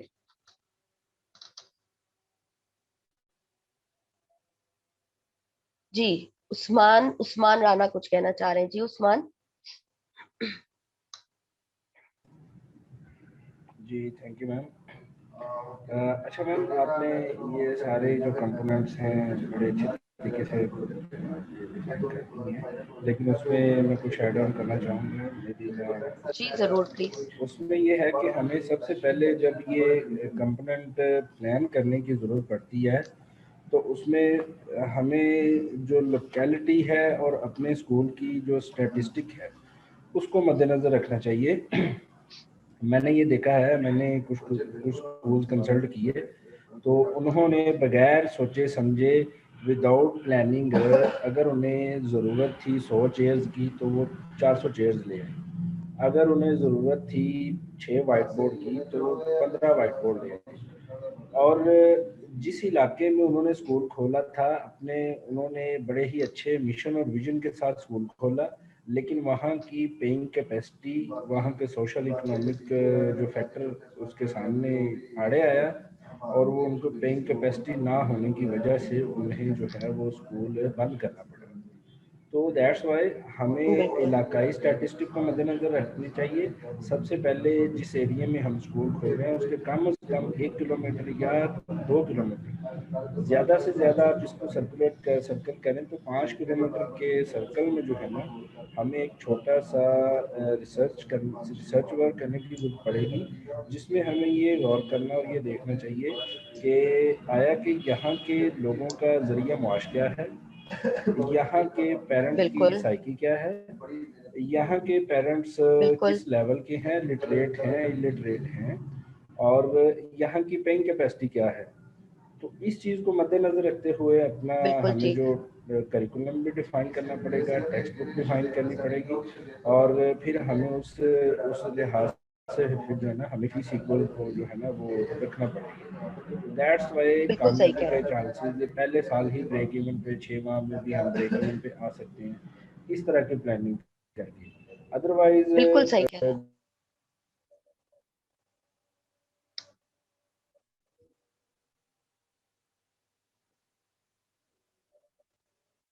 जी उस्मान साहब, आवाज नहीं आ रही आपकी। जी, तो मैडम मैं यही कह रहा था कि जो स्टैटिस्टिक को सोशल स्टैटिस्टिक को मद्देनज़र रख के जितनी मैंने चीज़ें डिफाइन की हैं, इनको मद्देनज़र रखते हुए कि हम अपना जो करिकुलम है उसको अचीव अगर करना चाहते हैं बेहतर तरीके से, तो उसके लिए सोशल इकोनॉमिक फैक्टर तो नहीं सामने आएगा, उसके लिए बिल्कुल हमारा सिलेबस तो नहीं आड़े आएगा, उसके लिए हमारे बिल्कुल पेरेंट्स की कैपेसिटी क्या है, वो लिटरेट हैं इलिटरेट हैं, तो दैट्स वाई के उस फैक्टर को अगर मद्देनजर रखेंगे तो इंशाल्लाह कभी भी स्कूल जो है ना वो 3 साल तक ब्रेक इवन के पीरियड में नहीं जाएगा, पहले 6 माह में भी स्कूल जो है ना वो ब्रेक इवन पे आ सकता है। तो सोशल फैक्टर जो है वो बहुत ज़रूरी है बिल्कुल ठीक कह रहे हैं। Thank you. जी बिल्कुल ठीक कहा आपने उस्मान साहब, बहुत वैलिड पॉइंट है। जब मैंने बात की थी कि हम एरिया को देखेंगे कि कहाँ है, उसके अंदर हमें ये सारी चीजें कंसिडर करनी है जो अभी उस्मान साहब ने कहा कि हमारे एरिया में बाइंग कैपेसिटी क्या है, हमारे पेरेंट्स का सोशो इकोनॉमिक स्ट्रक्चर क्या है, किस किस्म का कल्चर है, उस हिसाब से हम डिसाइड कर रहे होंगे कि हमारे एजुकेशन का स्टेटस क्या है और मॉडल क्या होगा, हमारा एजुकेशनल मॉडल क्या होगा। तो बिल्कुल सही आपने कहा, बिल्कुल ठीक बात ये बात की आपने। इसके अलावा फातिमा भी कुछ कहना चाह रही हैं। अस्सलाम वालेकुम जी। एक तो ये पॉइंट कि हमने अपनी टारगेट ऑडियंस जो है वो कंसिडर करनी होती है कि हमारी टारगेट ऑडियंस क्या है, whether we target such an audience जो बहुत ही एलीट क्लास है, या whether we target the audience जो कि मिडिल क्लास से बिलोंग करती है, एंड हमने उसी के अकॉर्डिंग अपना फी स्ट्रक्चर रखना होता है। दूसरा miss Kanwal, I want to ask a question कि अफिलिएशन जब हम करवाते हैं, we affiliate our schools with some other school, या सर्टिफिकेट हमारे affiliated होते हैं, तो ये affiliations के क्या प्रोसेस होते हैं? बिल्कुल, देखिए सबसे पहले जब हम ये बात कर रहे होते हैं कि हम स्कूल ओपन करने जा रहे हैं, तो हमें उसको जो हमारा प्राइवेट स्कूल्स का जो बोर्ड है उसके साथ जाकर उसको अफिलिएशन करवानी होती है, रजिस्टर करवाना होता है कि हमारा ये स्कूल है। उस अफिलिएशन के लिए वो एक डॉक्यूमेंटेशन होती है जिसके अंदर वो आते हैं, सर्वे होता है, कुछ स्टेटस वो मांग रहे होते हैं, फिर वो आपके स्कूल का सर्वे करते हैं जिसके अंदर रिक्वायरमेंट होती है कि कितना बड़ा स्कूल होगा, कितने बच्चे पढ़े होंगे, कितनी क्लासेस होंगी, टीचर्स की क्वालिफिकेशन कितने किस किस लेवल के टीचर्स होंगे, प्राइमरी में कितने किस क्वालिफिकेशन के कम से कम आपके पास टीचर्स हों, सेकेंडरी लेवल है तो मास्टर्स आपके पास, सब्जेक्ट स्पेशलिस्ट कितने हों, ये सारी चीजें होती हैं। और जब हम जाकर उधर रजिस्टर कराते हैं उसके बाद वो आके एक बार चेक करते हैं और हमें एक रजिस्ट्रेशन सर्टिफिकेट देते हैं। ये तो प्रोसेस हो गया रजिस्ट्रेशन का कि हम एक स्कूल खोलना चाह रहे हैं, एक जगह एक प्लॉट पे एक स्कूल खोलना चाह रहे हैं, उसके लिए हमें एक इजाजत मिल रही है। अब जब वो स्कूल आगे ग्रो करता जाता है, क्योंकि अभी उसके पास डायरेक्टली कहीं भी उसको एग्जामिनेशन में, एक्सटर्नल एग्जामिनेशन में नहीं आना, तो फौरी उसको जरूरत नहीं पड़ रही कि वो जाकर किसी बोर्ड के साथ एफिलिएट हो। लेकिन इन द लॉन्ग रन हमने बच्चों को प्रिपेयर करके किसी एक्सटर्नल एग्जामिनेशन बोर्ड के साथ अटैच करना है, जहां से वो एग्जाम देगा, जहां से उनकी सर्टिफिकेशन रिकॉग्नाइज्ड होगी। तो उसके लिए अगर हमने मैट्रिक सिस्टम को लेकर गए हैं तो मैट्रिक बोर्ड के साथ जाकर हमें एक फॉर्म भरना होता है, फिर उनकी रिक्वायरमेंट्स होती हैं वो पूरी करनी होती है। अगर हम कैम्ब्रिज की तरफ जा रहे हैं तो फिर हमें वहां पे अप्रोच करना होगा। हमारे पास डिफरेंट मॉडल्स हैं, खान बोर्ड है, अगर आप उसके साथ अफिलिएट होना चाहते हैं, एट अ टाइम एक स्कूल मल्टीपल बोर्ड्स में भी रजिस्टर हो रहा होता है और बच्चों को ये ऑप्शन दे रहा होता है कि अगर वो चाहते हैं मैट्रिक सिस्टम में फेडरल की तरफ पढ़ना है तो वो फेडरल सिस्टम में चले जाएं, मैट्रिक में जाना है सिंपल तो उसके अंदर जाएं, खान बोर्ड ऑप्ट करना चाहते हैं तो उधर जा रहे हो, because we have multiple boards हमारे पास जहाँ से एग्जामिनेशन का प्रोसेस हो रहा होता है। तो फिर हम वहां जाकर जो है रजिस्टर कराते हैं एफिलिएशन के लिए। कैम्ब्रिज की तरफ जाना है अगर, तो आपको कैम्ब्रिज बॉडी के साथ अटैच्ड होना होगा, उनकी रिक्वायरमेंट्स हैं, उनके फॉर्म्स हैं, वो फिल होंगे, उनका क्राइटेरिया है एफिलिएशन देने का कि आपके पास इतनी लैब्स होनी चाहिए, इस किस्म की लैब्स होने चाहिए, इतने सारे इतने रूम्स होने चाहिए, आपके पास टेक्नोलॉजी इस तरह की होनी चाहिए। तो जब वो हम सारी रिक्वायरमेंट्स को पूरा करते हैं और उनको सारे स्टैटिस्टिक्स दिखाते हैं, जाके उनको सारी डिटेल्स देते हैं, तो फिर वो हमें अपने पास रजिस्टर कर लेते हैं और फिर उनके एग्जामिनेशन प्रोसेस का हम हिस्सा बन जाते हैं। आई होप फातिमा आपको जवाब मिल गया। जी सनोबर भी कुछ कहना चाह रही हैं। अस्सलाम वालेकुम। ये जो दो इससे पहले पार्टिसिपेंट्स ने थोड़ा तस्करा किया रिसर्च वर्क का बिफोर स्टार्टिंग एनी स्कूल और एनी ब्रांच और any campus, no doubt that's really very important, ये बहुत ज्यादा जरूरी है क्योंकि रिसर्च पर ही डिपेंड कर रहा होता है आपका अपकमिंग जो भी प्रोजेक्ट है। अगर एक एरिया में एक जगह पे उस मतलब उस कैटेगरी की उस चीज की जरूरत नहीं है और अब वो वहां पे पुट कर दें तो वो फिर यूजलेस हो जाती है वहां पर। एक तो ये बहुत इंपॉर्टेंट पॉइंट है। दूसरा मैं यहाँ पर एक जो मेरे जहन में पॉइंट आ रहा है, अब आप मुझे करेक्ट कीजिएगा, बताइएगा मुझे कि ये सही है जी या नहीं, कि एक जो इम्पोर्टेंट फैक्टर मैं इस वक्त फील करती हूँ दैट इज इन्वेस्टमेंट। जैसे कि मैं अगर सिंपली इस वक्त ऑब्जर्व कर रही हूँ, बहुत सारे स्कूल्स पेंडेमिक की वजह से बंद हो गए। उसकी वजूहत यही थी वो न्यूली स्टार्ट हुए थे, वो स्टैब्लिश नहीं हो पाए और फौरी तौर पे उनके पास इतनी बजटिंग नहीं थी कि वो अपना टीचर्स को सैलरीज दे सकते या अपना सिस्टम लेके चल सकते। तो वो स्कूल सारे के सारे बंद हो गए। तो इस वक्त जो मेरे जहन में चीज है वो यही है कि इन्वेस्टमेंट मैटर करती है स्कूल में भी। बिल्कुल कुछ डायरेक्टर्स या कुछ स्कूल ऑनर्स ये एक्सपेक्ट करते हैं कि हम वेरी फर्स्ट ईयर सारे एक्सपेंसेस स्कूल से ही अपने फुलफिल कर लेंगे।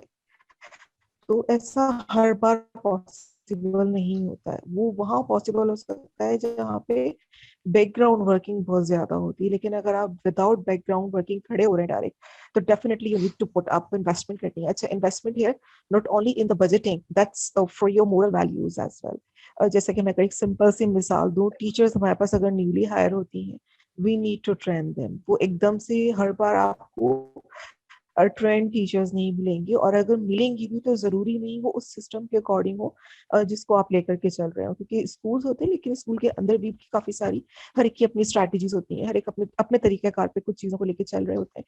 तो यहाँ पे मैं एक इन्वेस्टमेंट का जो फैक्टर है ना, that's for the social values, moral values, financial values, that's also very important. मैं उसको यहाँ पे खास तौर पे रेफर करना चाहूंगी। Thank you.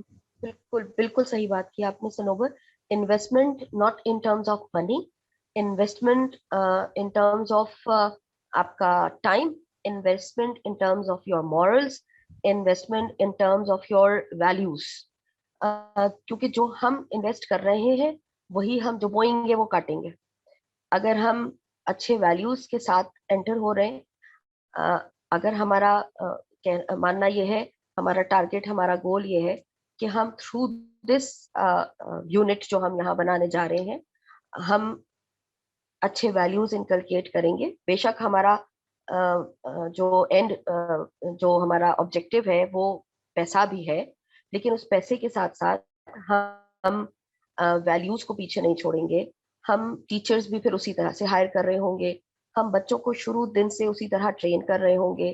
तो बिल्कुल सही बात सनोवर आपने कही कि इन्वेस्टमेंट, फाइनेंशियल इन्वेस्टमेंट भी बहुत जरूरी है, और investment of time and values and morals भी बहुत इंपॉर्टेंट है।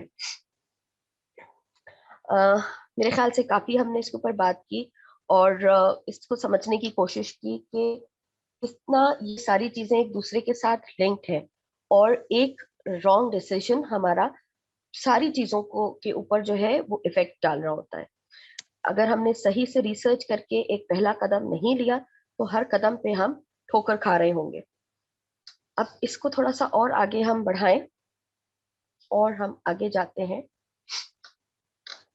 कि कैसे ये चीजें हम कहते हैं ना कि इंस्टीट्यूशनलाइज हो रही हैं। जब हमारे पास एक विजन होता है, हम उसके लिए एक प्लान बनाते हैं।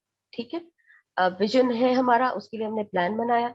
प्लान बनाने के साथ उसके साथ रिक्वायर्ड स्किल, जब हम हायरिंग करने जा रहे हैं तो स्पेसिफिक स्किल सेट हमको चाहिए, हम उसी की तरह के लोग हायर करेंगे।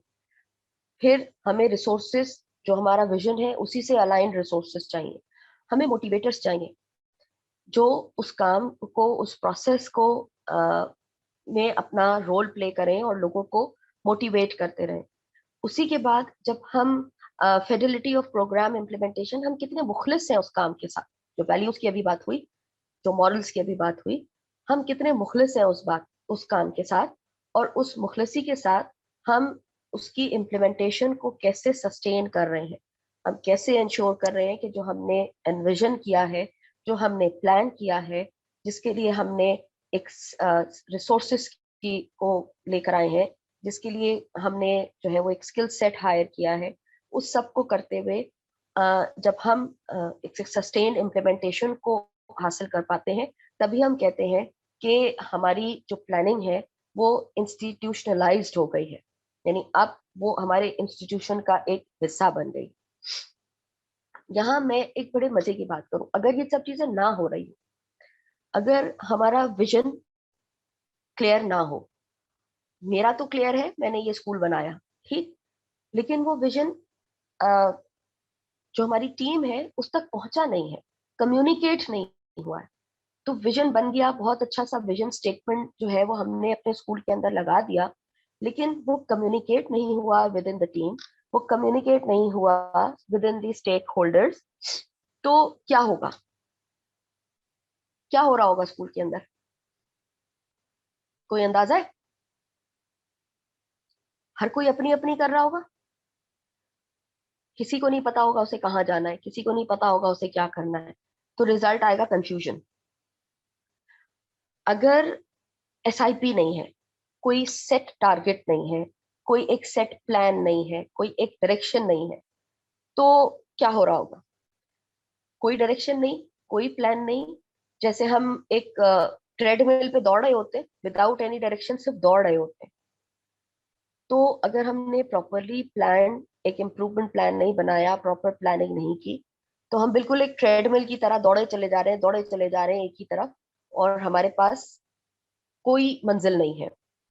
इसी तरह से अगर हम हमारे पास वो रिक्वायर्ड स्किल सेट नहीं है, हम एनविजन तो कर रहे हैं एक प्रोजेक्ट बेस्ड स्कूल, और हमने उसके लिए प्लानिंग भी की, कि बड़ी सारी स्ट्रैटेजीज प्लान की, करिकुलम ऐसा होगा, इस तरह का टाइम टेबल होगा, इस तरह बच्चे जा रहे होंगे, कर रहे होंगे, लेकिन हमने उस स्किल सेट के लोग ही हायर नहीं किए, और हायर किए भी नहीं भी किए तो हमने उनको ट्रेन भी नहीं किया, उनके स्किल्स को डेवलप भी नहीं किया।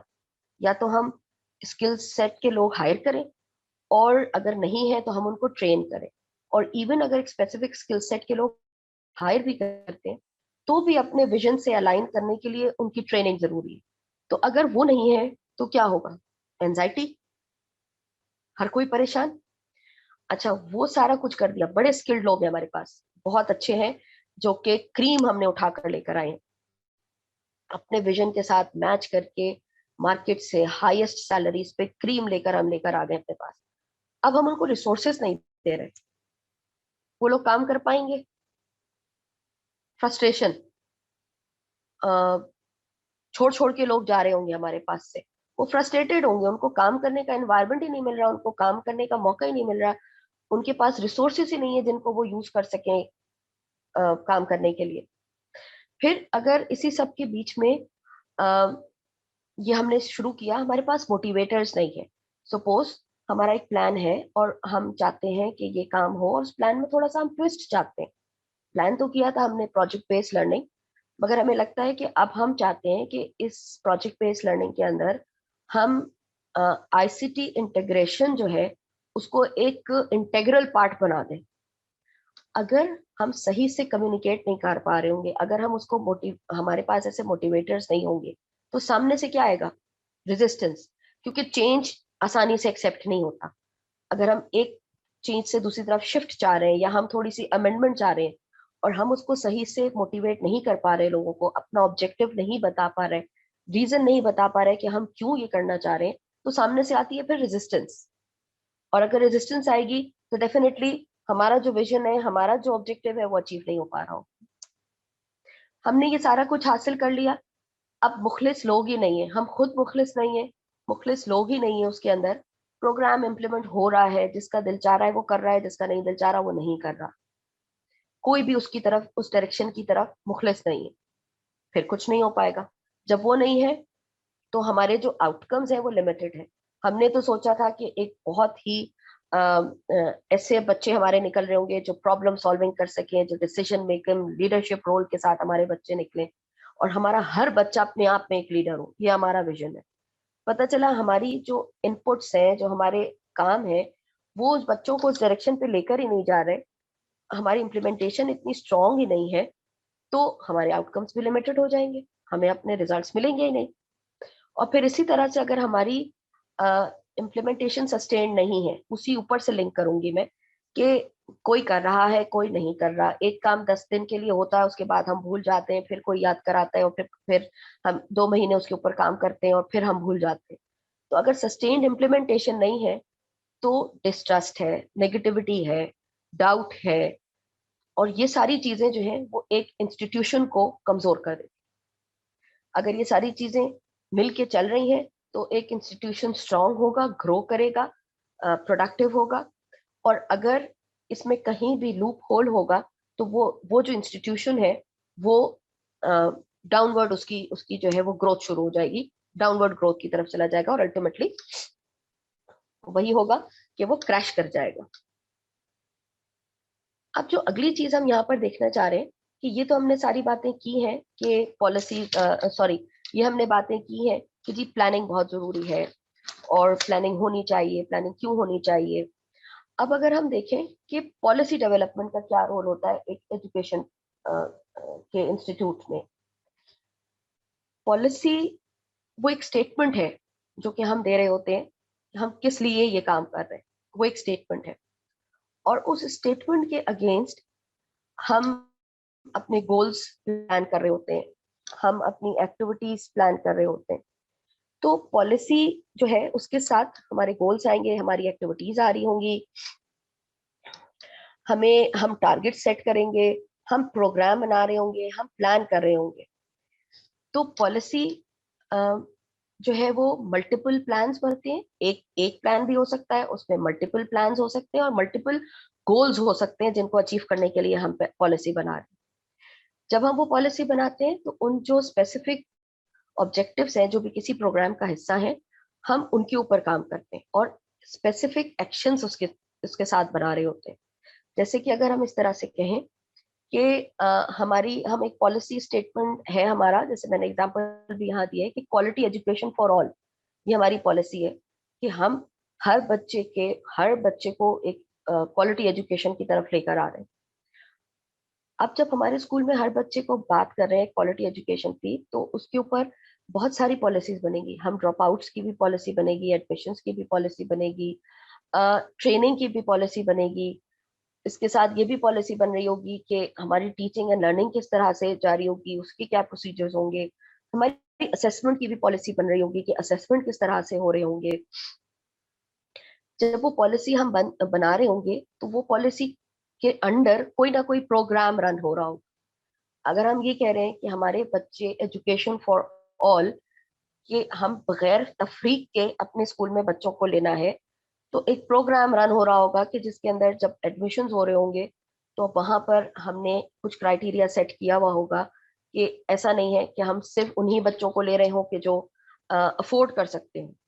हो सकता है कि हमारी पॉलिसी ये कह रही है कि हम जब हर बच्चे को लेना है तो हमारे पास वो बच्चे भी आ रहे होंगे जो शायद अफोर्ड ना कर रहे हो, तो शायद उनके लिए कोई प्रोग्राम हो कंसेशन का जो हम अपने स्कूल के अंदर लेकर आ रहे हैं कि वो बच्चे जो अफोर्ड कर सकते हैं वो फुल फी दे रहे हैं, वो बच्चे जो अफोर्ड नहीं कर सकते, क्योंकि हमने कहा है कि हम हर बच्चे को क्वालिटी एजुकेशन देंगे, तो हम उन बच्चे के लिए कुछ कंसेशन जो है वो अनाउंस कर रहे हैं।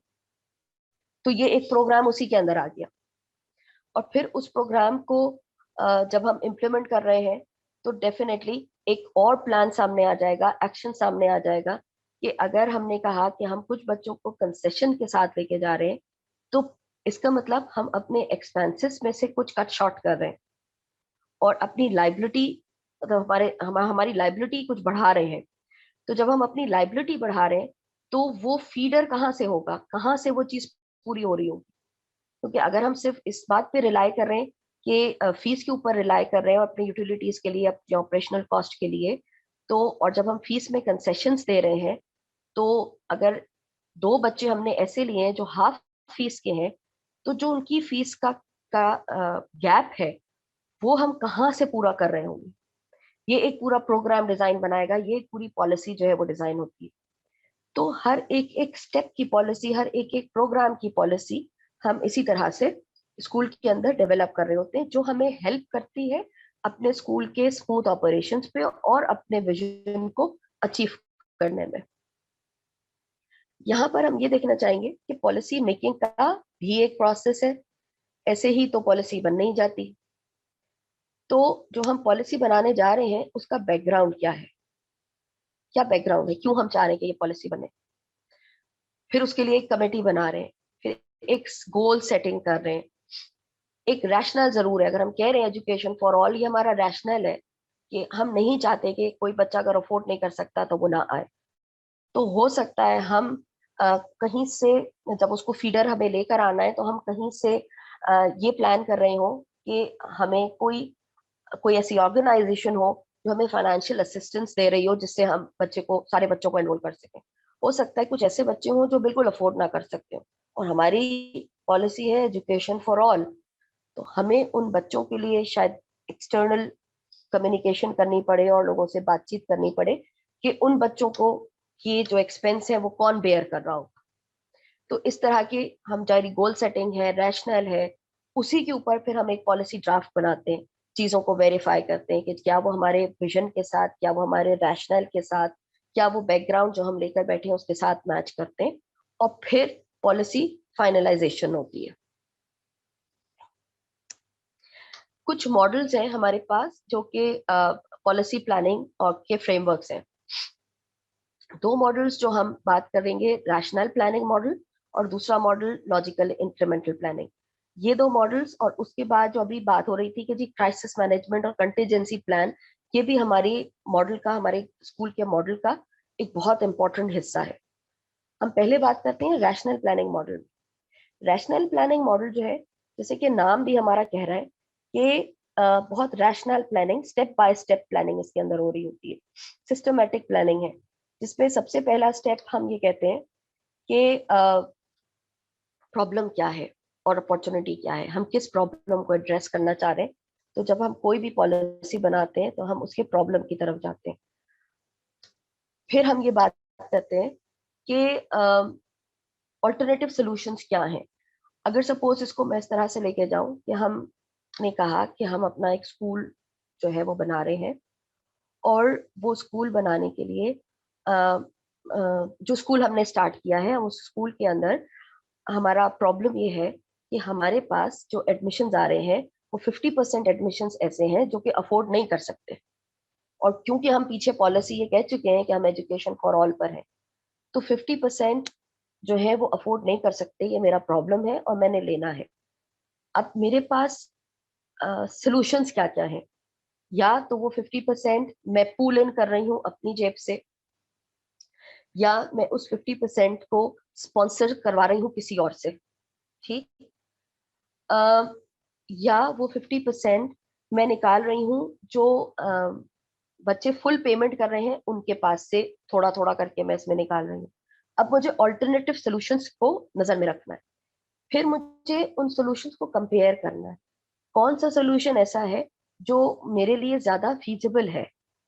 शायद मेरे लिए ये फीजिबल ना हो, क्योंकि अगर मैं जो बच्चे पूरी फीस दे रहे हैं उनमें से इनकी फीस निकाल रही हूँ, तो कमी तो वैसे भी मेरे पास आ रही है, ये तो मुझे ही बेयर करना पड़ रहा है। चाहे मैं डायरेक्ट बेयर करूं या इनडायरेक्ट बेयर करूं, मुझे इन्वेस्ट करना पड़ा है, मुझे अपने प्रॉफिट में से कम करना पड़ेगा, या फिर मुझे अपनी इन्वेस्टमेंट बढ़ानी पड़ेगी। तो हो सकता है मेरे पास ऐसी अपॉर्चुनिटीज हो, मेरे सर्कल में ऐसे लोग हों कि मैं उन बच्चों की फीस स्पॉन्सर करवा सकती हूँ। तो मैंने उसको कंपेयर किया और एक सोल्यूशन निकाला कि ये है। अब जब ये सोल्यूशन मेरे सामने आया कि मुझे आउटसोर्स जो है वो स्पॉन्सरशिप चाहिए, मुझे बाहर से एक्सटर्नल हेल्प चाहिए, तो फिर मैंने उसका प्लान बनाया कि मुझे अगर एक्सटर्नल हेल्प चाहिए तो मैं आउटरीच कैसे करूंगी, कैसे लोगों को बताऊंगी कि मुझे ये हेल्प चाहिए। हो सकता है मैं फेस टू फेस मीटिंग्स कर रही हूँ, हो सकता है मैं सोशल मीडिया पे अनाउंस कर रही हूँ कि मुझे इतने बच्चों की ये फीस स्ट्रक्चर है, इतना उनका खर्चा है, मुझे उसकी हेल्प चाहिए। तो फिर मैं उस हिसाब से चीजें प्लान कर रही हूँ, और प्लान करके जब मैं इम्प्लीमेंट करूंगी और फिर उसका एक फीडबैक लेके वो साइकिल दोबारा स्टार्ट हो जाएगी कि आया कि मेरा प्लान पूरा हुआ या नहीं हुआ। तो ये एक सोचा समझा स्टेप बाय स्टेप प्रोसेस है जो मैं अपने स्कूल के अंदर कर रही हूँ। तो इसको हम कहेंगे रैशनल प्लानिंग मॉडल। ये इस तरह से रैशनलाइज हो रही हूँ चीजें। जो एक दूसरा मॉडल होता है प्लानिंग का, वो मॉडल है हमारा लॉजिकल इंक्रीमेंटल प्लानिंग। ये मॉडल हमसे कहता है कि हम कोई भी प्लान, कोई भी पॉलिसी अगर बनाने जा रहे हैं कोई, तो हम उसको एनविजन करेंगे, ठीक है। क्या नीड है, और उसके बाद उसके ऊपर एक अवेयरनेस बना के उसकी सपोर्ट ढूंढ के हम पहले चीजों को करके पायलट करेंगे इन अ स्मॉल स्केल। और पायलट करने के बाद अगर हमें लगता है कि ये चीज एक्सपैंड कर सकते हैं तो हम उसको एक्सपेंशन पे लेके जाएंगे। हमें लगता है कि नहीं जी इसको मॉडिफिकेशन की जरूरत है, ये बिल्कुल एज इट इज जो है वो नहीं आ रही है, तो हम इसको मॉडिफाई करेंगे और फिर से कर रहे होंगे। और अगर हमें लगता है कि नहीं जी ये मेरा प्लान तो बिल्कुल फ्लॉप हो चुका है, तो हम फिर से स्टार्ट कर रहे होंगे। तो रैशनल मॉडल में हम स्टेप बाय स्टेप पहले से सोच के चीजों को रैशनली कंपैरिजंस करके अलाइन करके आगे बढ़ रहे होंगे। यहाँ हम सोच रहे हैं चीजों को, लेकिन हम सेंस ज्यादा कर रहे हैं कि ऐसा हो सकता है, और उसके बाद हम एक मॉडल लेकर जा रहे हैं। अगर इसको मैं लिंक करूं अपनी प्रैक्टिस से स्कूल्स की, हमें लगता है कि हमें अर्ली इयर्स में, जो हमारा अर्ली इयर्स स्कूल है, सपोज हमें लग रहा है कि अर्ली इयर्स में अगर हम बच्चों को प्ले बेस्ड लर्निंग की तरफ लेके जा रहे हैं, सपोज हमारे पास नहीं हुई है, हम कह रहे हैं कि हम बच्चों को प्ले बेस्ड लर्निंग की तरफ लेकर जाना है, तो जी बहुत अच्छा मॉडल है, बहुत मैंने स्टडी कर लिया, मेरा सेंस कह रहा है कि ये बहुत अच्छी चीज है और ये होनी चाहिए, मैंने स्टडीज भी कर ली है। लेकिन बजाय इसके कि मैं पूरे अर्ली इयर्स के अंदर इसको एक्सपेंड करूं, उसके लिए रिसोर्सेज जमा करूं और उस तरह से काम ना करे, तो मैं क्या करूंगी, मैं सिर्फ एक जो इनिशियल हमारी प्रेप की क्लास है या नर्सरी की जो क्लास है, जो इनिशियल क्लास है, मैं इस साल इस प्रोजेक्ट को उनके ऊपर इम्प्लीमेंट करके देख रही हूँ, पायलट कर रही हूँ। अगर मुझे वहां पर डिजायर्ड रिजल्ट्स मिल रहे होंगे तो नेक्स्ट साल मैं फिर दूसरी क्लासेस को भी इसके अंदर शामिल कर दूंगी। और अगर वक्तन फवक्तन जब मैं देख रही हूँ कि मेरा वो मॉडल काम तो कर रहा है, लेकिन उसके अंदर शायद मैं प्ले बेस्ड लर्निंग ऐसे देख रही थी कि बच्चों के पास बहुत सारे ऑप्शंस हों और वो खुद से चीजें कर रहे हों, लेकिन मुझे लगता है कि नहीं, कहीं टीचर की इंटरवीन करना बहुत जरूरी है, बिकॉज मैं असेस नहीं कर पा रही बच्चों का आउटकम। तो मुझे फिर उसको थोड़ा सा डिफाइन करना पड़ेगा कि जब मैं आगे की क्लासेस में जाऊं तो उसको वैसे ही लेकर जा रही हूँ। और अगर मुझे लगता है कि नहीं जी ये पूरा मॉडल ही मेरा काम नहीं किया, तो फिर मैं एक नई सिरे से डिजाइन कर रही हूँ और फिर नए सिरे से उसको पायलट करके ले जा रही हूँ। तो जो लॉजिकल इंक्रीमेंटल प्लानिंग है वो ये कहती है कि छोटे छोटे स्लॉट्स में करके हम अपनी किसी प्लानिंग को इम्प्लीमेंट कर रहे हो। जब हम प्लानिंग कर रहे होते हैं उसके साथ एक बहुत इंपॉर्टेंट चीज है, वो हमारी कंटीजेंसी प्लानिंग है। हमेशा हम ये देखते हैं कि एक एब्सेंटिज्म बहुत बड़ा फैक्टर है, स्कूल में एब्सेंटिज्म होता है। यहाँ बात हो रही है प्लान ए प्लान बी। अगर मेरे स्कूल में एक टीचर एब्सेंट होती है, मेरे पास टीचर्स के फ्री पीरियड है, मैं उनको लगा देती हूँ। लेकिन इन केस मैं एनविजन कर रही हूँ कि कोई मसला आ गया हो, मेरे स्कूल में 3 से 4 टीचर्स एब्सेंट हो गए, तो मेरा प्लान बी क्या होगा? वो प्लान पहले से तैयार होने की जरूरत है। मेरा प्लान बी क्या होगा? अगर मैंने सोचा है कि मैं क्लासेस को मर्ज करूंगी, तो कौन सी क्लास किस क्लास के साथ मर्ज होगी? अगर क्लासेस मर्ज होंगी तो मेरा प्लान जो लेसन है वो वहां कैसे कंडक्ट हो रहा होगा, क्योंकि 2 क्लासेस बैठी हैं। तो फिर मैं उसके लिए भी प्लान बना के रखूंगी कि कभी इन केस अगर ऐसी सिचुएशन आती है कि मेरे टीचर्स किसी वजह से नहीं पहुंच पाते, क्लासेस मर्ज करनी पड़ती हैं, तो क्लासेस में पढ़ाई किस तरह से हो रही है। अक्सर हमारे देखने में आता है कि इस तरह की सिचुएशन हुई, बहुत सारी बारिश हुई, किसी एक एरिया में टीचर्स नहीं आ पाए, टीचर्स नहीं आ पाए, अब स्कूल रन हो गया है, बच्चों को एक साथ बिठा दिया गया है और कुछ भी नहीं हो रहा। तो ये हमारा, क्योंकि हमने प्लान नहीं किया हुआ था कि ऐसी चीजें भी आती हैं जब हम काम करते हैं, तो हमारे पास उस वक्त सिवाय ये कि हम फायर फाइटिंग कर रहे हो कि बच्चे सारे एक जगह हों और कोई शोर हंगामा ना हो रहा हो, तो टीचर वहां खड़ी हो जाए। लेकिन क्या वो डे जो बच्चे का जाया हुआ वो वापस आएगा? वो जो लर्निंग का जो टाइम था वो जाया हुआ वो वापस आएगा? तो ये बहुत जरूरी होता है कि जब भी हम अपनी पॉलिसीज बना रहे हो तो उनके अंदर हमारी कंटीजेंसी प्लानिंग को फोर्सी करके उसके लिए भी जगह रखी गई हो, उसके लिए भी प्लान किया गया। इसी तरह क्राइसिस मैनेजमेंट, क्राइसिस मैनेजमेंट के 3 कंपोनेंट्स हैं। एक हमारा नेचुरल है, एक नॉर्मल है और एक एबनॉर्मल है। इस बात को बहुत अच्छे से रिलेट कर सकेंगे आप लोग जो अभी हमारे साथ पेंडेमिक में हुआ। हम क्राइसिस मैनेजमेंट के लिए बिल्कुल भी तैयार नहीं थे। एक जो नॉर्मल हमारा एक नेचुरल क्राइसिस मैनेजमेंट है वो यही कहता है ना कि कोई कुदरती आफत जो नेचुरल है, जिसको हम बहुत ज्यादा फोर्स ही नहीं कर रहे होते। हमें नहीं मालूम था कि ये पेंडेमिक आ जाएगा, हमें नहीं पता था कि ये सारी चीजें हो जाएंगी, तो लेकिन हम फोर्स ही कर सकते हैं कि खुदा ना खास्ता अगर कोई चीज ऐसी आ जाती है कि जिसमें बड़े पैमाने पे लॉस होता है या बड़े दिन के लिए स्कूलों को बंद करना पड़ जाता है, तो हम क्या कर रहे होंगे, ऑल्टरनेट सॉल्यूशंस हमारे पास क्या होंगे। क्योंकि नेचुरल डिजास्टर्स भी अगर आ रहे हैं, नेचुरल कैलेमिटी भी अगर आ रही है, तो हम ये जानते हैं कि ये चीजें हो सकती हैं। अगर हम किसी स्पेसिफिक एरिया में रहते हैं जहां फ्लड्स बहुत आते हैं, अगर हम किसी स्पेसिफिक एरिया में रहते हैं जहां अर्थक्वेक बहुत आते हैं, तो ये जो प्लानिंग है हमारी, ये जो क्राइसिस मैनेजमेंट है हमारी प्लानिंग का हिस्सा होना चाहिए, हमारी कंसिडरेशन का हिस्सा होना चाहिए कि खुदा ना खास्ता ऐसी कोई बात हुई तो हम फिर पढ़ाई को, हम फिर इस लॉस को कैसे कवर कर रहे हो।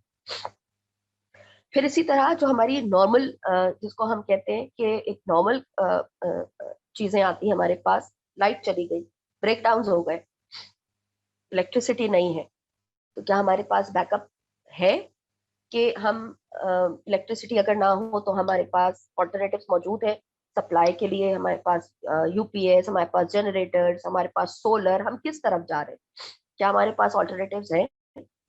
इसी तरह अगर सप्लायर्स बुक नहीं दे रहे टाइम पर, तो क्या हम बुक्स के इंतजार में हफ्ता 10 दिन बैठे रहेंगे, या हम क्या कर रहे होंगे उस दौरान, किस किस्म की एक्टिविटीज मेरे क्लास में होंगी, हम कौन कौन से टॉपिक्स को कवर कर पा रहे होंगे, ये भी हमारी क्राइसिस मैनेजमेंट का हिस्सा होना चाहिए। क्योंकि ये वो फैक्टर्स हैं जो हमारे इख्तियार में नहीं है। सप्लायर ने कहा कि आएगा, बुक प्रिंट करके नहीं आई, पब्लिशर ने वादा किया था कि मैं आपको डिलीवर कर दूंगा आपका स्कूल शुरू होने से पहले, मगर उसने डिलीवर नहीं किया।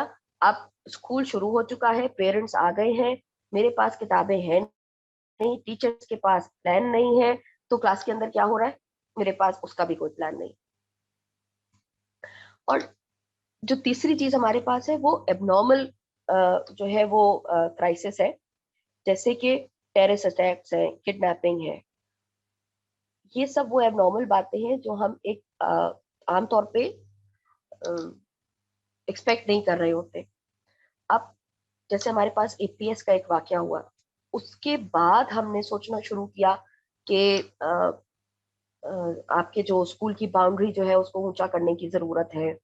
उसके बाद हमें ये समझ में आया कि एक इंफॉर्मेशन, एक क्राइसिस सेल बनाने की जरूरत है जो उस टाइम पे काम कर रहा हो।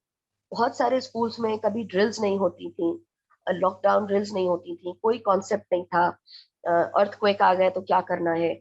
उसके बाद स्कूल्स में एक रेगुलर ड्रिल्स शुरू हुई कि खुदा ना खास्ता अगर कोई ऐसा चीज होती है, कोई इंट्रूडर आता है, तो हमारे बच्चे कैसे मैनेज कर रहे होंगे, हमारे लोग कैसे मैनेज कर रहे होंगे इस चीजों को। अगर खुदा ना खास्ता हमारे ऑफिस डेटा के साथ कोई टेम्परिंग होती है, हम उसे कैसे मैनेज करेंगे। पता चला हमारा पूरा फी रिकॉर्ड जो है वो गायब हो गया, क्या करेंगे हम, हमारा सिस्टम जो है वो क्रैश हो गया, क्या करेंगे हम। क्योंकि ये सारी चीजें वो हैं जो कि हो सकती हैं, और आपका पूरा डेटा डेटा बैंक उड़ गया, क्या हमारे पास कोई ऐसा प्लान है, वो डेटा कहीं सर्वर पे जो है वो सेफ हो रहा है, या इसके बाद हम हाथ झाड़ के बैठ जाएंगे। तो ये बहुत इंपॉर्टेंट है कि जब भी हम प्लान कर रहे हो तो हमारे पास क्राइसिस मैनेजमेंट जो है वो जरूर प्लान हो रही है। इसके ऊपर किसी को कोई सवाल है तो फिर हम आधा घंटा हमारे पास रह गया है, आगे चलेंगे। कोई कमेंट करेगा इसके ऊपर?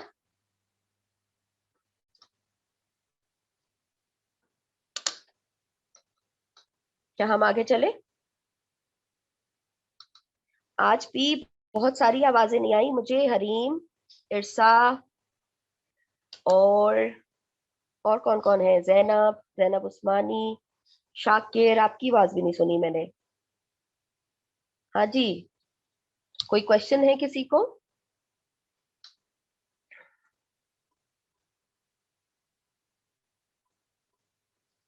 जैनब उस्मानी, शाबाश जी, कहिए। अस्सलाम वालेकुम। वालेकुम अस्सलाम। मतलब कल का भी सेशन अच्छा था, आज का भी। मैम मेरा क्वेश्चन ये है कि हम ये पढ़े ना, थ्योरी पढ़ रहे हैं ज्यादातर, तो जी मैं बिल्कुल। एमबीए भी कर रही हूँ, तो वहां पे भी ज्यादातर थ्योरी है। तो प्रैक्टिकल जी वर्क जो है ना, वो प्रैक्टिकल यानी कि अगर कोई ऐसा सिनेरियो हमारे सामने हो या हम खुद प्रैक्टिकली बिल्कुल। कर रहे हो कि किस तरह ये ना प्रैक्टिकल किस तरह करना है। Like I am doing job in school, तो एज अ प्रिंसिपल वहां पे बहुत हम्म, ज्यादा ना मुझे ये जो अभी आपने सारे मसाइल डिस्कस किए ना कि ये प्लानिंग हम्म, होनी चाहिए, वो सारे मैंने फेस किए हैं विद इन 3 मंथ। हम्म, तो मगर हम्म, मुझे ना अब इसकी प्रैक्टिकल प्रैक्टिस का इशू हो रहा है कि ना ये थ्योरी तो मैं पढ़ लूंगी, चले मैं इसको याद भी कर लूंगी, याद भी रख हम्म, लूंगी, मगर हम्म, प्रैक्टिकल किस तरह करना है इसका। आई होप आई इसका you understand my question. Yes yes definitely बिल्कुल, और बहुत अच्छी चीज है। हमें आप इसको बहुत अच्छे से रिलेट कर सकती हैं क्योंकि आपने ये सारे इश्यूज 3 महीने के अंदर वहां फेस किए हैं। इस ये जब 3 महीने के अंदर आपने ये इश्यूज फेस किए हैं, तो आपको क्या नजर आया इस थ्योरी को पढ़ने के बाद? आपको क्या नजर समझ में आया, क्या चीज की कमी है उधर? आपको वहां कमी नजर आई कि वहां पर प्लान नहीं हुई है चीज। ठीक है ना? आपको सबसे पहले तो आपको नीड आइडेंटिफाई करनी है ना। आपको ये सारे क्राइसिस हुए, इस सारी थ्योरी को पढ़ते हुए आपके दिमाग में फौरन क्लिक कर जाएगा कि जी ये सारी चीजें क्योंकि वहां कहीं डॉक्यूमेंट नहीं है, ये सारी चीजें क्योंकि वहां फोर्स ही नहीं की गई हैं कि ये सारी चीजें आएंगी, इसलिए ये सारे प्रॉब्लम्स मौजूद हैं। तो अगर हम ये कह रहे हैं कि हमें 3 महीने में सबसे बड़ा प्रॉब्लम ये आया कि क्लासेस को ऑनलाइन कैसे लेकर जाना है इस पेंडेमिक की वजह से, और क्योंकि क्राइसिस मैनेजमेंट का कोई प्लान उनके पास नहीं था, और अभी तक पूरा साल गुजर कर उन्होंने प्रॉपर क्लासेस नहीं ली, तो मुझे सबसे पहले फिर ये करना है कि मुझे क्राइसिस मैनेजमेंट के प्लान को असेस करते हुए ये देखना है कि कमी कहाँ है। इंफ्रास्ट्रक्चर की कमी है, क्या मेरे पास ऐसी सहूलत नहीं है, लैब्स नहीं है, या टीचर्स के पास लैपटॉप्स नहीं है, या स्कूल के अंदर ऐसा प्रोविजन नहीं है कि टीचर आए और आकर क्लासेस अपनी ऑनलाइन कंडक्ट करा सके। तो मुझे इंफ्रास्ट्रक्चर को बेहतर करने की जरूरत है, उसके लिए प्लान करना है। अच्छा, इंफ्रास्ट्रक्चर मौजूद है लेकिन मेरा टीचर ट्रेन नहीं है और मेरे स्टूडेंट्स और पेरेंट्स भी ट्रेन नहीं है, तो शायद अभी मुझे दूसरा स्टेप स्टूडेंट्स और टीचर्स को ट्रेनिंग का देना है।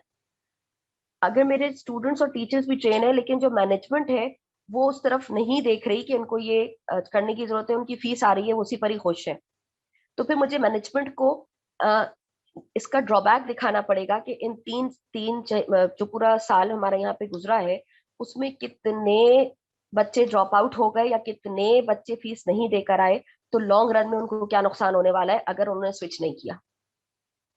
तो इस सारी थ्योरी को समझते हुए, ये थ्योरी आपको हिम्मत दे रही होगी असेस करने में, आपको सपोर्ट कर रही होगी असेस करने में आपके स्कूल की पर्टिकुलर नीड। और जैसे जैसे ये कोर्स आगे बढ़ेगा, आप जब आगे डिफरेंट फॉर्मेट्स देख रहे होंगे और आगे आपके पास डिफरेंट चेकलिस्ट आ रही होंगी, तो आपको अंदाजा होगा कि उनको यूज करते हुए आप इस नीड को कैसे निकाल सकते हैं।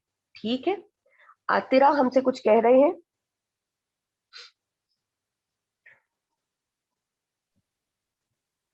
Assalamu alaikum. I hope I'm वालेकुम audible. अस्सलाम। Yes you are. Thank you, ma'am. Ma'am, I've been serving as principal in a girls' college, in rather two girls' college, but during this COVID crisis, मैं girls college में principal थी, तो मुझे वहाँ पर एक जो चीज़ बहुत ही डिफरेंट किस्म का क्राइसिस मेरे लिए आया, वो ये था कि बच्चों के पास जो ये स्मार्टफोन्स नहीं थे जिस पर वो जूम की क्लासेस ले सकते। अब ये चीज ऐसी है कि जो लोगों के पास लैपटॉप्स नहीं है, लोगों के, और अगर एक वक्त में लैपटॉप या एक कंप्यूटर घर में है तो 3-4 बच्चे हैं, तो वो एक वक्त पे सारे बच्चे जो हैं वो पैरेलल सबकी क्लासेस हो रही हैं और सबने वहां बैठना है और सबको फोन्स भी चाहिए, और उसकी वजह से भी मैंने ये चीज फील की कि इसकी हमारे पास कोई प्लानिंग मौजूद नहीं थी। और हम एक घर में कितने स्मार्टफोन्स हो सकते हैं, छोटे बच्चों के हाथ में उनका पर्सनल फोन नहीं दिया जा सकता। तो इसका भी मतलब समझ नहीं आई, हमें बड़े उसके ऊपर स्ट्रिक्ट स्टेप्स लेने पड़े कि वार्निंग्स देनी पड़ी कि आप इसको करें, हमें नहीं पता, आप कॉलेज इज नॉट रिस्पॉन्सिबल, और जो है ना आप अगर इसको करेंगे नहीं तो हम। अच्छा, फिर उसके बाद कुछ बच्चियां थी जो कि अब्रॉड चली गई, पेरेंट्स अब्रॉड थे, Like some girls move to Saudi Arabia, some move to Sharjah, Dubai, Daimai. और उसके बाद when even the classes started after 15th of September, so they refused to come back. They said कि we are going to stay here. हम online classes तो ले रहे हैं college में क्योंकि चल रही हैं आधी जो आ रही है strength वो they are physically coming and the rest are coming, you know, they are rest of them are taking online classes, so we'll stick to the online classes and we don't want to come back. उसकी attendance का issue के उसमें कई बच्चे जो हैं वो ये बहाना बनाकर कि यानी हमारा जूम काम नहीं कर रहा, इंटरनेट काम नहीं कर रहा, क्लासेस मिस कर रही हैं और इस तरह कैमरास ऑफ हैं तो सो गई हैं, नाश्ता कर रही हैं, खाने खा रही हैं, मतलब इस तरीके से यानी ये वो चीजें हैं कि जो मतलब ये किस में आएगी, एब नॉर्मल में आएगी, क्योंकि आई डोंट अंडरस्टैंड कि ये किया जाए इस तरह की। हमने बड़ी मुश्किल से इनको मीट किया था इन सारी चीजों को। जी मैम। जी बिल्कुल, ये देखिए एक चीज तो ये नेचुरल है कि एक नेचुरल डिजास्टर, एक नेचुरल क्लाइमेटी हमारे सामने आई है जो हम बिल्कुल प्रिडिक्ट नहीं कर रहे थे, ये बिल्कुल इस तरह से आई है। और अब ये एबनॉर्मल भी है, जाहिर है कुछ नेचुरल चीजें तो हम फिर भी प्रिडिक्ट कर लेते हैं कि जी किसी एरिया में फ्लड्स आते हैं तो भाई आएंगे तो हमें क्या करना है, लेकिन ये बिल्कुल एबनॉर्मल चीज है जो हमने कहीं देखी ही नहीं थी कि ऐसा भी कुछ हो जाएगा, हमारे वहमो गुमान में नहीं थी। तो प्रॉब्लम इसी वजह से आया कि क्योंकि हमने देखी नहीं थी और कुछ चीजों को हमने टाइम से पहले, अगर हम इसको मैं इस तरह से लिंक करूं कि ये जो जूम क्लासेस हम आज इंट्रोड्यूस करा रहे हैं, टेक्नोलॉजी तो पहले से मौजूद है, सही है, ये जूम आज नहीं आया, लेकिन क्योंकि हम टेक्नोलॉजी से अनअवेयर थे, जो नीड ऑफ टाइम है हम उससे ही पीछे थे, हमने अपने सिस्टम्स को टाइमली अपग्रेड नहीं किया हुआ था, तो उसकी वजह से हम ना बच्चों को उसके लिए, अगर हमारे पास ब्लेंडेड लर्निंग मॉडल आज का तो नहीं है, ब्लेंडेड लर्निंग मॉडल तो कई सालों से जो है वो राइज है बाहर के मुल्कों को, और कंप्लीट अगर आप मिलाकर देखें तो 15-20 साल हो गए बहुत क्लियरली, जिसके अंदर ब्लेंडेड लर्निंग मॉडल है। हम क्लासरूम्स फिजिकल भी रखते हैं, ऑनलाइन भी रखते हैं, गूगल क्लासरूम्स हैं, आप पूरी दुनिया से कनेक्ट कर रहे होते हैं उसके थ्रू। तो ये मॉडल पहले से भी एग्जिस्ट करता था, बात ये थी कि हमने अनअवेयरनेस की वजह से एक एग्जिस्टिंग चीज पर ही काम नहीं किया। अगर हमारे पास ये मॉडल पहले से होता, कहीं ना कहीं हम उसको यूज कर रहे होते, बेशक हम उसको बहुत डिलिजेंटली नहीं यूज कर रहे होते, लेकिन एटलीस्ट कुछ इंफ्रास्ट्रक्चर हमारे पास बना हुआ होता, तो पेरेंट्स को भी आगाही होती कि जी बच्चों को इस चीज की जरूरत पड़ती है, तो उसके लिए अवेलेबिलिटी ऑफ रिसोर्सेज वो अपने घर में भी कर रहे होते, बच्चों को भी इस बात का अंदाजा होता कि कुछ क्लासरूम्स हमारी फिजिकल होती हैं, कुछ चीजों के लिए हमें ऑनलाइन जाना पड़ता है, ऑनलाइन सबमिशंस होती हैं, और अगर हम वो नहीं करेंगे तो हमारे मार्क्स उसमें जाते हैं, हमारी अटेंडेंस उसके अंदर काउंट हो रही होती है, तो वो भी उस सब चीज के लिए जो है ना वो पहले से तैयार होते। तो एक इम्पोर्टेंट फैक्टर हमने मिस किया हुआ था, जिसकी वजह से हमें अभी ये प्रॉब्लम आई। और डेफिनेटली इस क्राइसिस में जहां लोगों की नौकरियां चली गई, हम पेरेंट्स को ये फोर्स कर रहे हैं कि वो जाहिर है स्मार्टफोन्स लें क्योंकि बच्चों की पढ़ाई करानी है, प्रोविजन दें वहां पर अपने घरों में लैपटॉप्स का और डिवाइसेस का कि उनकी चीज पूरी हो जाए, तो उनकी तरफ से भी स्ट्रेस आ रहा है, और हमारी हार्मनी बनने के बजाय हम दो ओपोनेंट्स की तरह से, पेरेंट्स और स्कूल और कॉलेज जो है वो ओपोनेंट्स हुए हुए एक दूसरे के। तो अब जरूरत इस बात की है कि ये क्राइसिस अगर हमने फेस किया है तो आइंदा के लिए हमें एक सबक मिल गया है कि हमें कैसे अपने बच्चों को तैयार करना है। ठीक, सनोबर कुछ कह रही हैं और कमर साहब भी कुछ कह रहे हैं।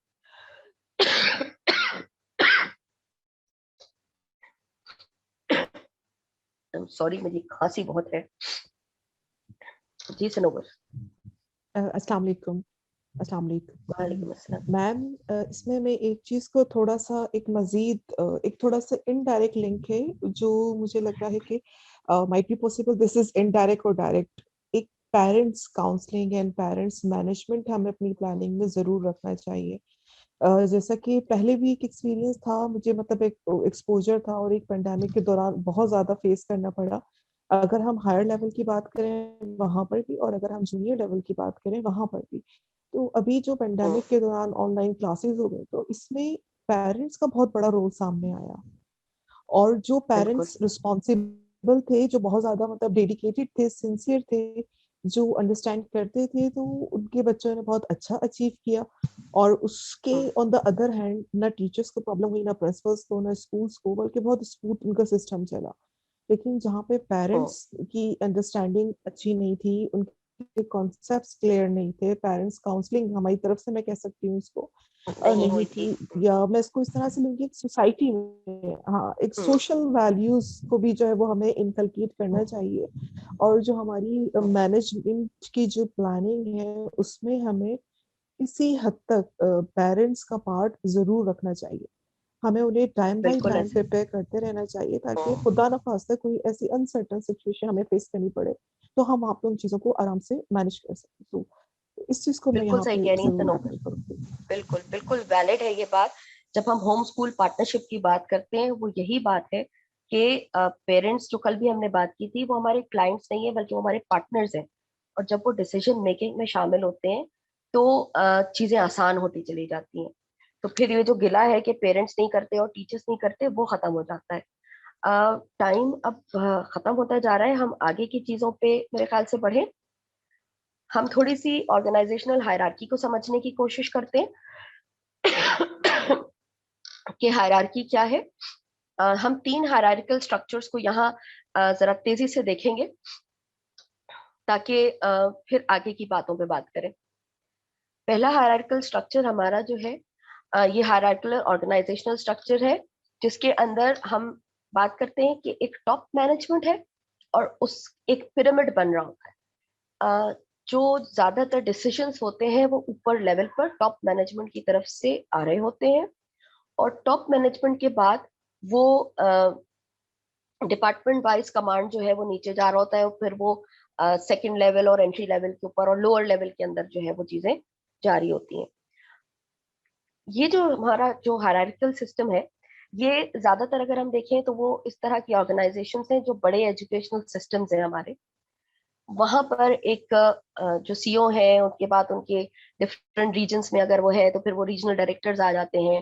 फिर रीजनल डायरेक्टर्स के लेवल पर पहले मैसेज जाता है, उसके बाद मैसेज जो है वो फिर नीचे डिपार्टमेंट्स के पास आ रहा होता है कि एजुकेशन डिपार्टमेंट के पास मैसेज आएगा, एग्जामिनेशन डिपार्टमेंट के पास अलग अलग चीजें आ रही होंगी, और फिर वहां से जाकर वो कहीं स्कूल्स के अंदर आता है, और फिर स्कूल्स के अंदर से आकर जो है वो टीचर्स के पास जा रहा होता है। तो ये एक हमारा हायरार्किकल ऑर्गेनाइजेशनल स्ट्रक्चर होता है, जिसमें ऊपर से डिसीजन होकर नीचे की तरफ आ रहे होते हैं।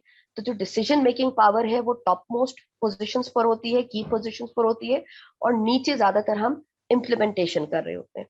अगर हम इसके प्रोज एंड कॉन्स को देखें तो प्रोज भी हैं इसके, जाहिर है, और कॉन्स भी हैं, अच्छी चीजें भी हैं और कुछ लिमिटेशंस भी हैं।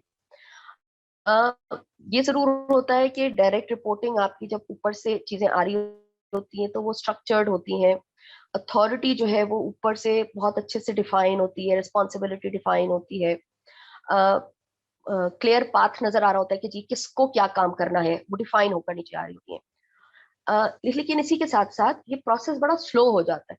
जब ऊपर से आते आते आते आते नीचे चीजें आती हैं तो प्रोसेस स्लो होता भी जाता है, और प्रोसेस की एक तो चीज आई पॉलिसी, और फिर उस पॉलिसी की अंडरस्टैंडिंग, वो जैसे जैसे नीचे आती जाती है उसकी अंडरस्टैंडिंग में भी फर्क आता जाता है, क्योंकि वो डायरेक्ट नहीं आई।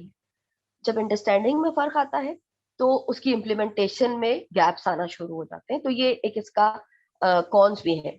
इनको मैनेज किया जा सकता है, लेकिन एक हायरार्किकल स्ट्रक्चर में ये समझने की जरूरत है कि जब डिसीजंस ऊपर लिए जा रहे होते हैं तो नीचे आते आते आते उनका जब टीचर लेवल पे बात पहुंचती है तो बहुत कम डिसीजंस एज इट इज नीचे आ रहे होते हैं। उसके लिए फिर मिडिल मैनेजमेंट जो होती है उसको बहुत विजिलेंट होना पड़ता है, और मिडिल मैनेजमेंट को एक ब्रिज की तरह काम करना पड़ता है कि वो पॉलिसीज को स्कूल लेवल पर आकर इम्प्लीमेंट करवा सके और उनको रीइंफोर्स कर सके। तो उनकी मॉनिटरिंग और इवैल्यूएशन मिडिल मैनेजमेंट की जो है वो बहुत ज्यादा इंपॉर्टेंट रोल प्ले कर रही होती है ऐसे में। जो दूसरा हायरार्किकल स्ट्रक्चर है वो हमारा फंक्शनल ऑर्गेनाइजेशनल स्ट्रक्चर है। ये भी कुछ इसी तरह से है कि डिसीजन मेकिंग ऊपर है, लेकिन वो डिसीजन मेकिंग जो है वो डायरेक्ट फंक्शनल हेड्स के पास आ जाती है। यानी ऐसा नहीं हुआ कि सीईओ के पास से रीजनल हेड्स के पास आई, रीजनल हेड्स के पास से फंक्शनल हेड्स के पास आ रही है, जैसे हेड ऑफ द एकेडमिक्स ये कर रहा होगा, हेड ऑफ द एग्जामिनेशन ये कर रहे हैं, हेड ऑफ द एडमिशंस जो है वो ये कर रहे हैं, हेड ऑफ द एचआर ये कर रहे हैं। यहाँ क्या है कि ऊपर लेवल से डायरेक्टली फंक्शनल हेड्स के पास आ गया, तो जो आईटी का हेड है उसके पास इंस्ट्रक्शंस है, वो हेड के बाद एक पूरी लेयर बीच में से चली गई और फंक्शनल हेड डायरेक्टली अपने जो सबऑर्डिनेट्स हैं उनको वो भेजता जा रहा है। हेड ऑफ एकेडमिक्स है, तो अब एकेडमिक्स के अंदर एग्जामिनेशन भी है, करिकुलम भी है, ट्रेनिंग भी है। अब ये जो तीनों हैं, इन तीनों को direct message head of academics के पास से चला गया और फिर वो स्कूल और फिर वो नीचे टीचर्स तक पहुंच गया। इसके भी कुछ प्रोज एंड कॉन्स है। प्रोज यही है कि जब जाहिर है डायरेक्ट मैसेज आता है तो हमें अपने काम के ऊपर बड़े हम फोकस्ड होते हैं, हमारा रोल बड़ा डिफाइंड होता है। एकेडमिक हेड ने ऊपर सीईओ से एकेडमिक हेड के पास आया, एकेडमिक हेड ने एग्जामिनेशन वाले को बताया कि जी आपके ये काम है, ट्रेनिंग वाले के साथ डिसाइड हुआ कि जी इन चीजों के ऊपर ट्रेनिंग होनी है, और करिकुलम वाले को पता चला कि जी उसको अब इस डायरेक्शन में करिकुलम पे काम करना है। वो सारी चीजें बड़ी क्लियर डिफाइंड वहां पर सामने आ जाती हैं। और ये वाली चीज जो है वो हम डिपार्टमेंट वाइज जो है वो एक चीज डिटरमिन हो जाती है और हम इसको आसानी से साइजेबल स्केल पर लेकर जा सकते हैं, क्योंकि बीच में से हमारा एक स्टेप कम हो गया। कुछ इसके कॉन्स भी हैं। कभी कभी इंटर डिपार्टमेंटल जो कम्युनिकेशन है वो एक गैप आ जाता है, क्योंकि एचओडी एकेडमिक्स को पता चल गया उसे क्या करना है, उसने अपने लोगों को बता दिया। एचओडी एचआर को पता चल गया क्या करना है, उसने अपने लोगों को बता दिया। अब एचआर जो है वो कम्युनिकेट नहीं कर रहा एकेडमिक्स से, एकेडमिक ये नहीं बता रहा कि उनकी क्या रिक्वायरमेंट है, एकेडमिक्स लगा हुआ है सिर्फ करिकुलम के ऊपर काम करने में, जबकि टीचर्स डायरेक्टली लिंक करती हैं एकेडमिक और एचआर दोनों के साथ। अब अगर हायरिंग का मसला आ रहा है तो आपस में ये नहीं पता चल रहा कि एक्चुअल हमें किस किस्म का बंदा चाहिए। फिर हम इंटर डिपार्टमेंट जब कम्युनिकेशन कम हो जाती है तो हमें नए ट्रेंड्स और नई मार्केट का भी अंदाजा नहीं हो रहा था, तो ये इसकी कुछ लिमिटेशंस है। एक जो कॉमनली हमारे पास ऑर्गेनाइजेशन में यूज हो रहा होता है, जो हॉरिजॉन्टल या फ्लैट ऑर्गेनाइजेशनल स्ट्रक्चर है, ये स्मॉल ऑर्गेनाइजेशंस में यूजुअली होता है, जिसमें एक हेड है और उसके नीचे सारे उसके जो है वो सबऑर्डिनेट्स हैं। ये अगर हम देखें तो हमारे जो स्कूल का जो स्ट्रक्चर है वो बिल्कुल ऐसा ही होता है कि जी प्रिंसिपल है और उसके नीचे सारे उसके टीचर्स हैं। एक प्रिंसिपल है, सारे टीचर्स उसके साथ हैं, जो प्रिंसिपल का डायरेक्शन है वो सीधा टीचर्स के पास जा रहा है और सीधा स्टाफ जो है उसके ऊपर काम कर रहा है। ये छोटी ऑर्गेनाइजेशन में भी तो पॉसिबल है, लेकिन जब हम एक्सपैंड कर रहे होते हैं तो फिर उसके अंदर हमारे पास मुश्किल आती है कि अगर हम इसको स्केल करने जा रहे हैं। प्रोज यही है कि जब डायरेक्ट रिस्पॉन्सिबिलिटी मिल रही होती है तो ओनरशिप ज्यादा होती है, आप उस काम को ज्यादा अच्छे से कर रहे होते हैं, कम्युनिकेशन क्लियर होती है, एम्बिग्यूटी नहीं आ रही होती, एक ही सोर्स से आपके पास पहुंची 10 सोर्सेस से नहीं आ रही, तो आपको क्लियर पता है कि आपको क्या करना है, तो ये इसका फायदा है। लेकिन इसके जो कॉन्स है वो यही है कि ये स्टार्टअप्स के लिए तो अच्छा है, लेकिन जब हम स्केल करने जा रहे होते हैं तो हमारी लिमिटेशंस आती हैं, क्योंकि स्केल करने में हमारा जरूरी नहीं कि वो यूनिट एक साथ ही हो, फिजिकल यूनिट एक साथ ही हो, दूसरा फिजिकल यूनिट कहीं दूर है तो उसको कम्युनिकेट करने में हमें मुश्किल होगी। तो ये एक इसके अंदर आता है, जिसकी वजह से फिर कंफ्यूजन क्रिएट होता है, जिसकी वजह से फिर एम्प्लॉयज परेशान होते हैं जी किसको रिपोर्ट करें किसको ना करें, और फिर ड्रॉप एम्प्लॉयज जो है उनका टर्नओवर जो है वो स्टार्ट हो जाता है। तो ये कुछ ऑर्गेनाइजेशनल स्ट्रक्चर्स हैं, सबके प्रोज एंड कॉन्स हैं। हम जब भी ऑर्गेनाइजेशंस में काम करते हैं तो हमें इनको समझने की बहुत जरूरत होती है, क्योंकि अगर हम रिपोर्टिंग लाइन और रोल्स और रिस्पॉन्सिबिलिटीज को समझे बगैर काम कर रहे होंगे तो फिर एंजाइटी, फ्रस्ट्रेशन और परेशानी जो है वो हमको फेस करना पड़ रही होती है। अगर हमें रिपोर्टिंग लाइन समझ में आ जाती है तो हमें ये पता होता है कि हमें कोई प्रॉब्लम है, अगर एचआर से तो हम किसके पास जा रहे होंगे, अगर मुझे प्रॉब्लम है, इशू है अपनी अटेंडेंस को लेकर तो मुझे किससे बात करनी है, अगर मुझे इशू है करिकुलम में सिलेबस के अंदर नंबर ऑफ डेज मेरे पास जिस तरह से आए हैं, करिकुलम और सिलेबस बहुत हैवी है उसके अंदर कवर नहीं हो रहा, या कोई क्राइसिस सिचुएशन आई है तो मुझे किसको रिपोर्ट करना है, किससे पूछना है जाकर, ये बहुत जरूरी होता है जब हम इन स्ट्रक्चर्स को समझते हैं। एक स्कूल लीडर के लिए बहुत जरूरी है कि वो जो भी स्ट्रक्चर है उसके रोल्स एंड रिस्पॉन्सिबिलिटीज अपने सबॉर्डिनेट्स को बताए। और बहुत अच्छा होता है कि जो ऑर्गेनाइजेशनल चार्ट्स हैं वो अवेलेबल हो लोगों के पास, ताकि उनको मालूम हो कि उनकी रिपोर्टिंग लाइन क्या है, उन्हें कहाँ रिपोर्ट करना है, किसको जवाब देना है, किससे अपने कंसर्न्स कहने हैं और किससे उन्हें मदद चाहिए। तो ये बहुत इंपॉर्टेंट होता है। जब ये चीजें डिफाइंड होती हैं तो हमारे पास एम्प्लॉय रिटेंशन होती है। जब ये चीजें डिफाइन होती हैं तो एम्प्लॉय सेटिस्फेक्शन होती है, और एम्प्लॉय रिटेंशन और एम्प्लॉय सेटिस्फेक्शन डायरेक्टली इफेक्ट करती है स्कूल परफॉर्मेंस पे। अगर एम्प्लॉय हमारा खुश है, उसको समझ में आ रहा है, तो उसकी परफॉर्मेंस अच्छी होगी। उसकी परफॉर्मेंस अच्छी है तो हमारा स्कूल की क्वालिटी ऑफ परफॉर्मेंस, हमारे स्टूडेंट्स की क्वालिटी ऑफ परफॉर्मेंस जो है वो अच्छी हो रही होगी। सबसे आखिर में एक ये फ्रेमवर्क मैं डिस्कस करना चाहूंगी। अब एक ऑर्गेनाइजेशनल हेड है, सॉरी जो एक स्कूल हेड है, स्कूल मैनेजर है, अभी हमने बहुत सारी बातें की कि प्लानिंग करते हैं, हम ये प्लान कर रहे हैं, प्लानिंग जरूरी है, क्राइसिस मैनेजमेंट जरूरी है, प्रोग्राम्स बनते हैं, पॉलिसीज बनती हैं और उनकी इम्प्लीमेंटेशन हो रही होती है। अब जब इम्प्लीमेंटेशन हम कर रहे हैं, उस इम्प्लीमेंटेशन को इंश्योर करने के लिए हमारे पास जरूरी है कि उसकी मॉनिटरिंग हो रही हो। अगर हम उसकी मॉनिटरिंग के लिए हमारे पास कोई स्पेसिफिक सिस्टम नहीं होता, अगर उसकी मॉनिटरिंग के लिए हमारे पास कोई स्पेसिफिक गाइडलाइन नहीं होती, कोई फ्रेमवर्क नहीं होता, तो हमारे जो टास्क है, जो हमारी प्लानिंग है, वो सही से इफेक्टिव नहीं होती, उसका इम्पैक्ट नहीं आ रहा होता। तो इसके लिए एक छोटा सा मॉडल है जिसको हम बात करें कि जब हम एकेडमिक्स या ऑपरेशनल एक्टिविटीज को मॉनिटर करें तो हमें किन किन चीजों का ख्याल रखना चाहिए। सबसे पहले तो बात यह है कि हमारे गोल्स क्या हैं, उनके हमारे आउटकम्स क्या हैं और हमारा आउटपुट क्या है, हम क्या टारगेट लेकर काम कर रहे हैं, हम कैसे असेस कर रहे होंगे कि ये टारगेट्स को कैसे अचीव किया जा रहा है।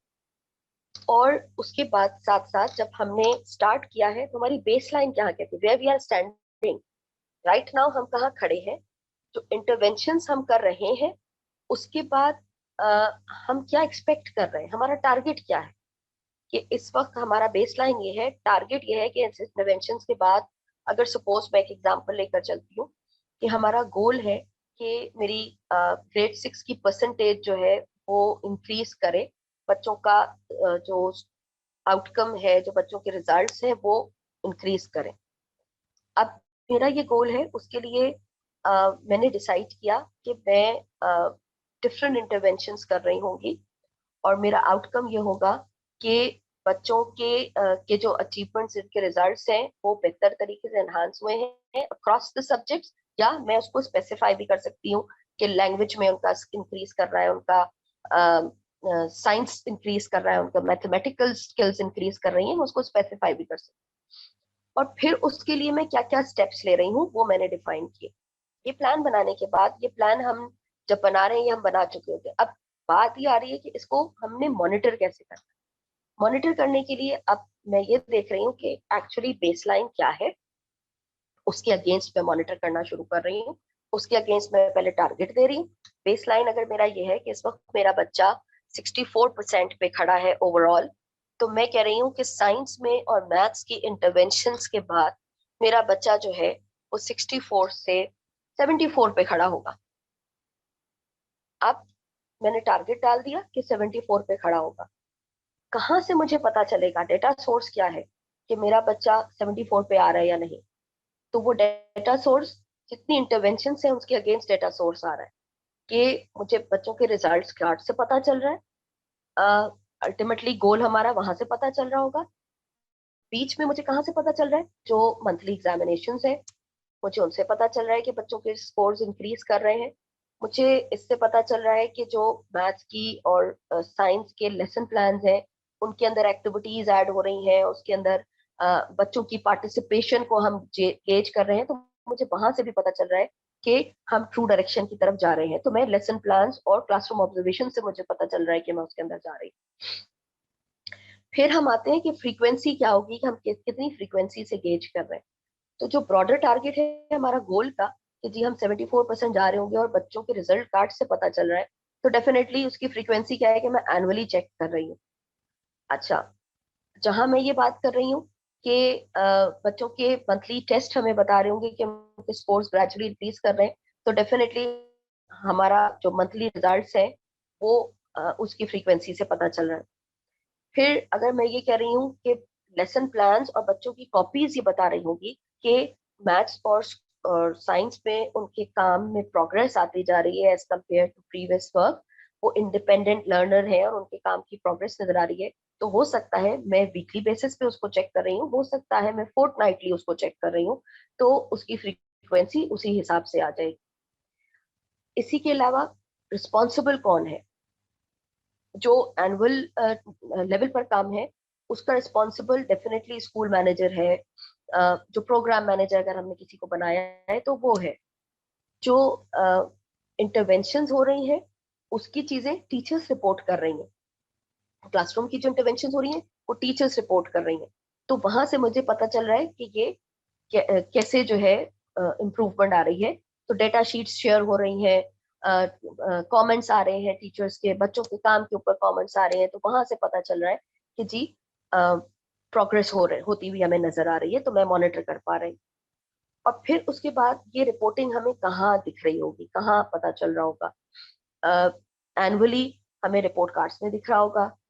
अगर हम मंथली टेस्ट ले रहे हैं तो जो असेसमेंट शीट्स हैं, असेसमेंट कार्ड्स हैं, उसके अंदर ये रिपोर्ट हो रही होंगी बच्चों की। और उसके बाद अगर हम कहते हैं कि फाइनली हमें कहाँ से पता चल रहा होगा, जो हम बात कह रहे हैं कि हमें क्लासरूम की प्रैक्टिस से, बच्चों के काम से पता चल रहा है, तो वो हो सकता है हम कहें कि जी हमें वीकली रिपोर्ट शेयर करें, तो टीचर्स हमसे वीकली रिपोर्ट शेयर कर रहे होंगे, तो उससे हमें पता चल रहा होगा कि जी क्या हो रहा है। तो इस तरह से हम एक फ्रेमवर्क बना रहे होते हैं मॉनिटरिंग का, जिससे हमें ये अंदाजा हो रहा होता है कि हमारा जो इंटरवेंशन है वो बेसिकली कितनी फ्रीक्वेंसी से और किस तरह से हमारे पास रिपोर्ट हो रही। तो हम ये चेक कर पाते हैं कि हमारी जो पॉलिसी हमने बनाई, जो प्लान हमने बनाए, जो इंटरवेंशंस हमने डिसाइड किए, वो कैसे जाकर इम्प्लीमेंट हो रहे हैं और उनकी क्वालिटी क्या है। अब इन्हीं सारी चीजों को देखते हुए अगर हम सबसे आखिर में बात करें तो एज ए स्कूल मैनेजर हम क्या देख रहे हैं, एक स्कूल मैनेजर का इन सब में क्या रोल है। हम कल से ही बात कर रहे हैं, अब ये आखिरी बात यही हो जाती है कि स्कूल मैनेजर का बेसिकली इस सब के अंदर रोल क्या है। एक स्कूल मैनेजर का इंटरपर्सनल रोल है, मेन 3 की एरियाज है। इंटरपर्सनल रोल है, एक स्कूल मैनेजर का इंफॉर्मेशनल रोल है, और एक स्कूल मैनेजर का डिसीजनल रोल है कि वो डिसीजन मेकिंग कैसे कर रहा है। अगर हम इंटरपर्सनल रोल की बात करते हैं तो एक स्कूल मैनेजर हमें एक फिगर हेड नजर आता है, कम्युनिकेशन उसी की तरफ से जा रही है, लीगल मैटर्स को वो डील कर रहा है, तो उसके इंटरपर्सनल रोल में उसकी कम्युनिकेशन, उसके लीगल मैटर्स, वो कैसे किसी क्राइसिस पर रिस्पॉन्ड कर रहा है, ये वाली चीज आ जाती है। हम एक इंटरपर्सनल रोल में एक स्कूल लीडर को, एक स्कूल मैनेजर को एक लीडर के तौर पे देख रहे हैं, जो लोगों को मोटिवेट करता है, जो चीजों को मैनेज कर रहा होता है। एक स्कूल मैनेजर इंटरपर्सनल रोल में लाइजॉन मैनेजर भी है, जो इन्फ्लुएंस करता है लोगों को, जो एक्सटर्नल बॉडी के साथ लाइजॉन कर रहा होता है, पेरेंट्स के साथ कम्युनिकेशन कर रहा होता है,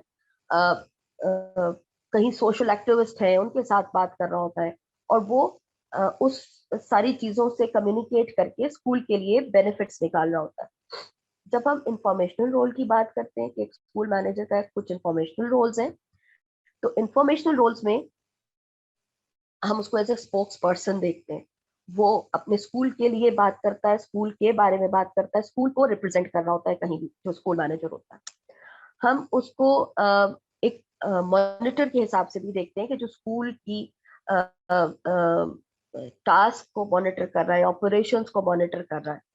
इसी के साथ हम ये भी देख रहे होते हैं कि वो किस तरह से डिसेमिनेट कर रहा है डिफरेंट इंफॉर्मेशन को within the stakeholders. ये भी उसी का काम होता है कि वो डिसेमिनेट कैसे कर रहा है इंफॉर्मेशन को। जो तीसरा रोल है जिसमें हम डिसीजनल रोल कहते हैं स्कूल मैनेजर का, जहां उसको डिसाइड करनी होती है चीजें, वहां जो सबसे इम्पोर्टेंट बात आ जाती है वो उसका एंटरप्रेन्योरशिप का जो माइंडसेट है, एंटरप्रेन्योरल माइंडसेट है, वो बहुत इंपॉर्टेंट है कि वो रिस्क टेकर है, क्या वो प्रॉब्लम सॉल्वर है, क्या वो चीजों को बेहतर करने की लगन रखता है। इसी तरह से डिसाइड करते हुए उसको रिसोर्स एलोकेट करने, कौन से प्रोग्राम को कितना रिसोर्स देना है, क्या उसके पास इतनी एबिलिटी है कि वो किस प्रोग्राम के लिए कितना रिसोर्स रिक्वायर्ड है, उसको प्रॉपरली जो है वो एलोकेट कर सकता है। और वो निगोशिएटर है कि वो निगोशिएट करता है इंटर डिपार्टमेंट, एक्सटर्नल बॉडीज, इन सब के साथ, ताकि जो विजन है ऑर्गेनाइजेशन का उसको अचीव किया जा सके। तो ये 3 मेन रोल्स हैं जो कि एक स्कूल मैनेजर के अंदर हम देख रहे होते हैं। और ये 3 रोल्स जो इस वक्त हमने बात की है और इसके सब रोल्स जिनके ऊपर अभी हमने बात की है, इन सब के ऊपर अब इस पूरे प्रोग्राम में जब हम आगे जा रहे होंगे तो इन सब के ऊपर डिफरेंट डिफरेंट लेवल पर बात हो रही होगी कि एक स्कूल मैनेजर का स्कूल इवेल्युएशन में क्या किरदार होता है, एक स्कूल मैनेजर का स्कूल की मार्केटिंग और ब्रांडिंग में क्या किरदार होता है, एक स्कूल मैनेजर कम्युनिटी के साथ उसका क्या रोल होता है। हम अलग अलग अलग मॉड्यूल्स में फिर इन सारे रोल्स को देख रहे होंगे, डिसीजन मेकिंग में, प्लानिंग में स्कूल मैनेजर का क्या रोल है, स्कूल मैनेजर स्कूल की एकेडमिक्स में किस तरह से इन्फ्लुएंस कर रहा होता है और किस तरह से उसको स्मूथली रन कर रहा होता है। तो इंशाल्लाह आगे वीक में हम धीरे धीरे धीरे स्कूल मैनेजर के इन तीनों रिस्पॉन्सिबिलिटीज और रोल्स को डिफरेंट डिफरेंट सिनेरियो में, डिफरेंट डिफरेंट एक्सपेक्टेशंस में पढ़ रहे होंगे, समझ रहे होंगे और बहुत ज्यादा सारा हैंड्स ऑन भी कर रहे होंगे। आपके पास असाइनमेंट्स आएंगे, उन असाइनमेंट्स पे आप काम कर रहे होंगे, आपके कुछ टेस्ट भी हम ले रहे होंगे, एमसीक्यूज वगैरह बीच में हो रहे होंगे, ताकि हम रिफ्लेक्ट कर सकें कि कहाँ हमारी प्रोग्रेस जा रही है। और आपका एक फाइनल भी जो है वो आपके असाइनमेंट्स आ रहे होंगे, जिसके सबमिशन पे वो मार्क असाइनमेंट्स होंगे, जिसके ऊपर आपको आगे सर्टिफिकेशन भी हम अलॉट कर रहे होंगे। किसी को कोई और बातचीत है इसके ऊपर, आप इसको एंड करें।